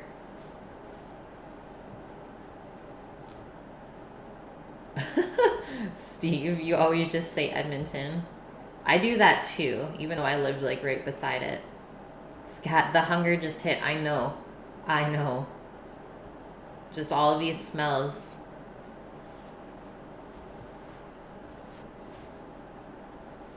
You go stir crazy if you take off more than 3 days of work. Yeah. It took me a while to really settle down after working in restaurants for so long. But I feel like I've finally hit it. I'm good. Oh, I see the smoke.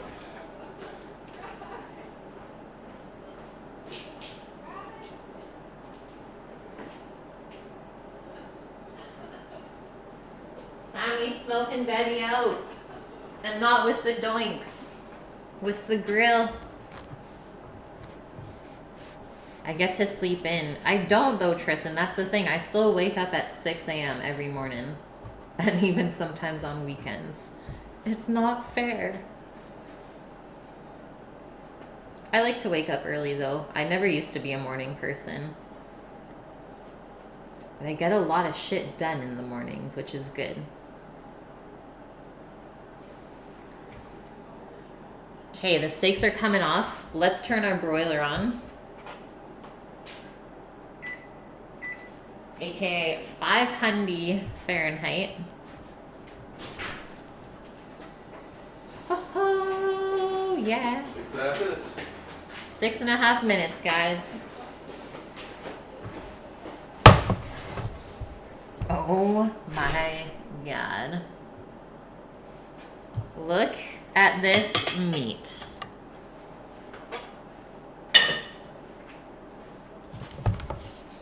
Yes, please, is all I can say.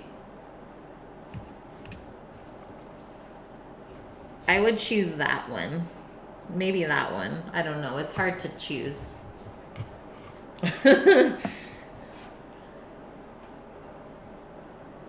Which one will she choose? Nobody knows. But we're going to let these rest for at least 5 minutes before we cut into them.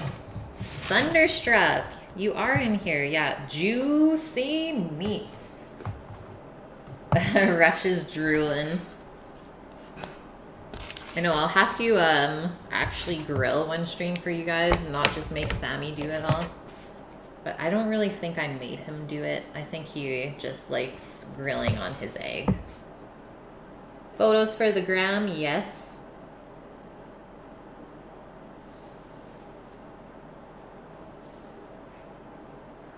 Yes, please.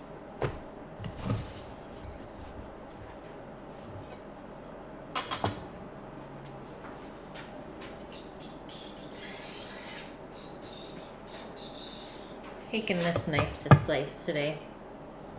You're eating quesadilla and beans? That's not a bad thing. What's wrong with that? I made burritos the other day and that wasn't fancy. Scat, he's done. He's waving his white flag. Have a good one, Scat. Thanks for chilling, man. Rush, ice cream at 140. Yeah, you are. Got those late night munchies, and I'm not sorry about that.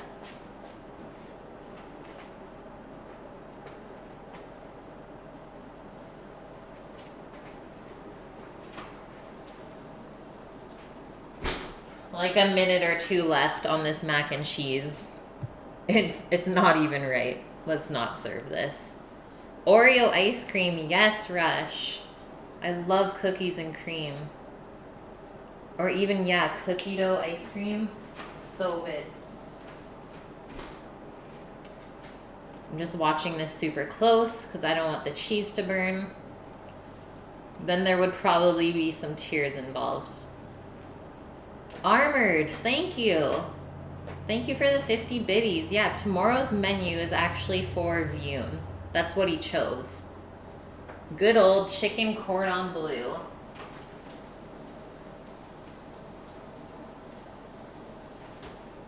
A little bit more. But I don't think anyone's ready for this right now. Yeah, streaming for Vyun tomorrow. I'm excited to make this. I love Gruyere and I love ham. How can you go wrong stuffing it into a chicken breast? And my shower's 5 minutes.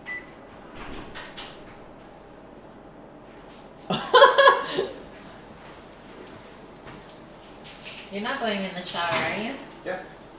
What about the barber shop though? Oh. Actually, let's just... I'm home tomorrow. No, we're not putting it off another day. But I'm home tomorrow. I'll be done early.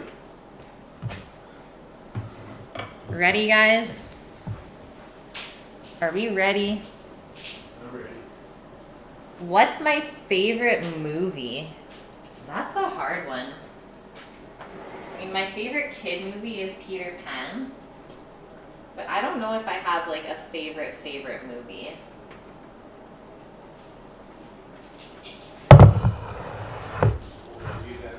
Not a huge movie person, but yeah, look at this. Look at what we have concocted today, my people. I really like the movie Ratatouille. Like, I love animated movies. This happened. This is real life, and it is very hot. So I think I'll just put that back onto the stove. I wear the pants. No. I've just been saying that I was going to cut his hair like 3 days already this week, and it's never happened. And I said I was going to do it tonight, and then it's not happening again. Just want to do my barber things.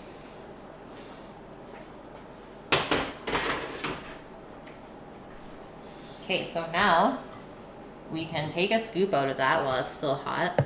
Yeah, risk it all, Albus. Do it.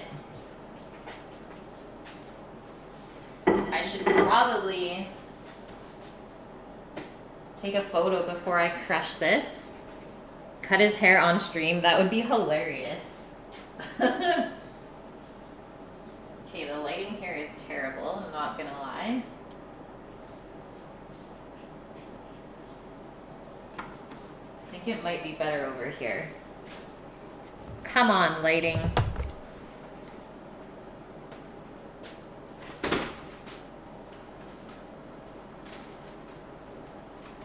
I'm trying to not get my towel all greasy. Let's just not. Okay, I'll get a double photo. How about that? The Mac with the steaks in the background.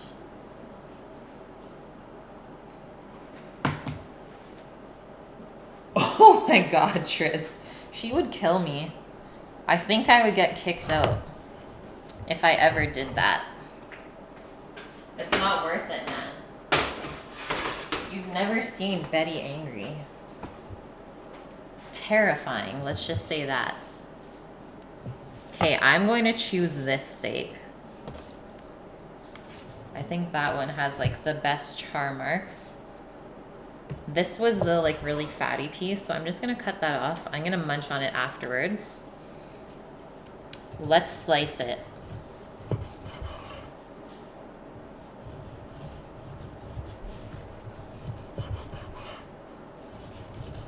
Okay, ready? Yum.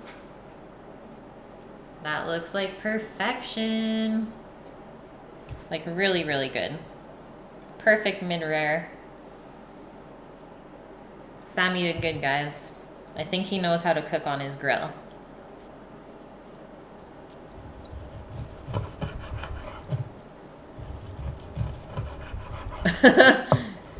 Delicious fat, my precious. Holly won't do it unless it's $2,000. That's fair. Yeah, you can't mess with some people's hair. You really can't. Okay, that looks like heaven, and I'm excited. Guy Fawkes.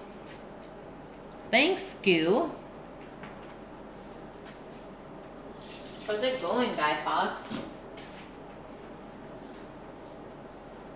Just getting ready to plate up.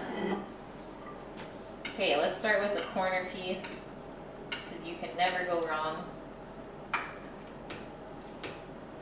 Just like cut out our portion.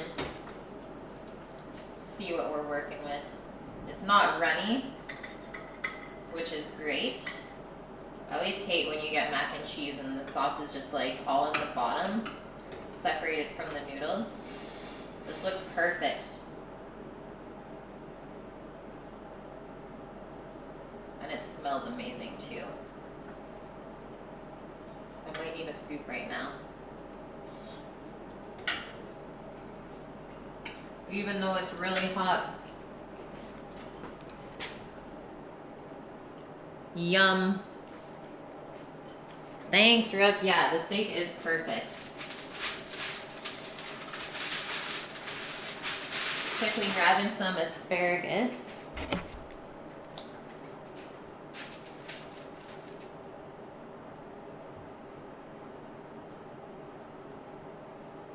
They're nice and charred. favorite way to eat it.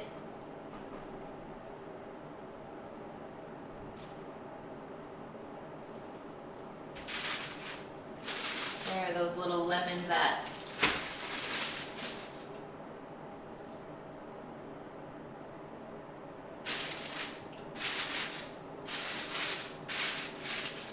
Close it back up.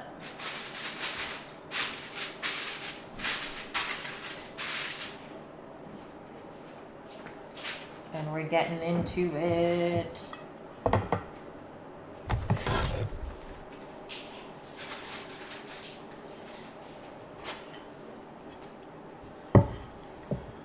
Yeah, panko is good as well. I decided to just leave it plain today, but panko is always a good option on top of mac. So I'm just going to fan this out a bit, so you can see the cook.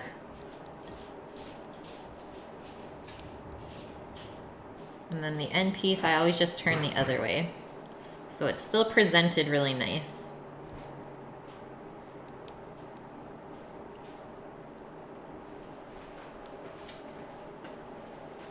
Yeah, I licked my fingers.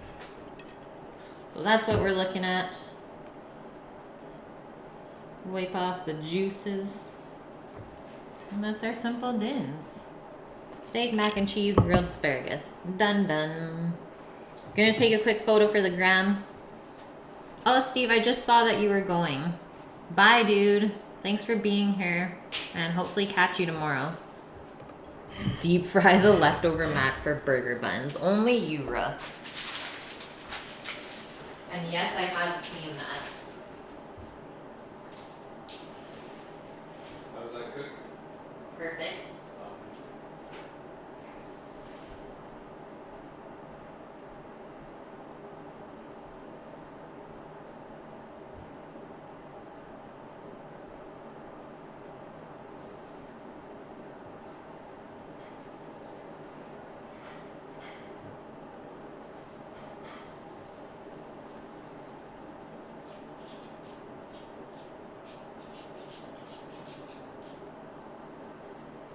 We have a doggo.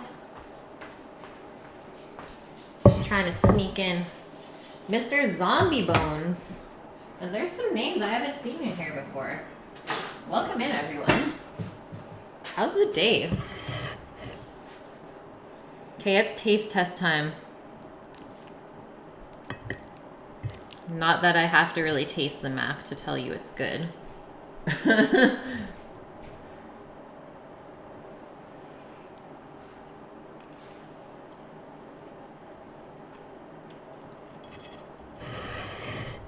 It's perfect. Totally perfectly seasoned. I thought it was going to be a little bit salty, but it's not. You end up a tad well done. Yeah, you should just try taking them off a little bit earlier, Zombie. Here's my little steak bite. Even the little end piece is still perfect.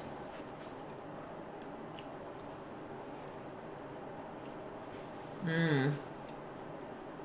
Mm-hmm.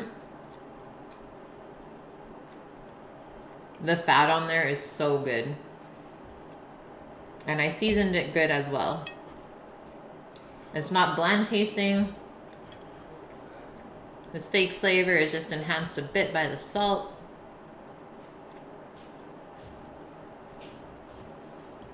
And then just gonna squeeze the grilled lemon over the asparagus. Let's have a little spear.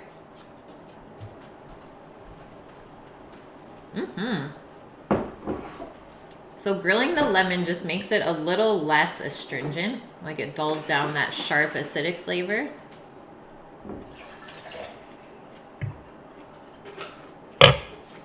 Rook, you would want this with au gratin potatoes. I think I made those on stream already before, so I wanted to do mac and cheese instead. But yeah, either one. Something cheesy would be good. Used to have NASCAR ones. Yeah, Sammy loves his jams. Do I use a marinade or just season while cooking? Yeah, I always just do salt and pepper if I'm doing a simple steak. If you're cooking something like flank steak, you could easily marinate it overnight. It will benefit from that just because it is a little bit more tough. Yes, vegan gelato, exactly. The crispy ring of fat on a New York strip. So good. Hey guys, that's it. This plate is amazing. I am super excited to go eat it. Everything else is already upstairs. Thank you for the wonderful stream. We're actually ending early. Shocking. So, this is perfect because I don't think Death is done his stream yet. Let's go raid him. Bring in all of the people. Zombie Bones, thank you for the follow. Welcome in. Do I like knives, Thunderstruck? I don't know. Let me think about that. Yeah, bon appetit, guys. Thanks for all the love today. Got some good biddies. Rush, you are here. We're gonna go into Death's stream. Yeah, tomorrow's stream is for the Bard Vune, the one and only, and he has requested chicken cordon bleu. So if you've never made that before, stay tuned. I'll see you same time, same place. Have a good one, my peeps. And thank you, mods, for doing an awesome job, as always. Could not do it without you. Just want you to know that you are appreciated. Thanks, Rush. Okay, guys, we're going in. Get your onions up, or if you have death emotes, get those ready. Let's go show Death some love. It's another fellow cooking streamer. Feel free to give him a follow if you've never been in on his stream yet. Okay, have a good one, guys. Everyone have a great night or day, depending on where you are.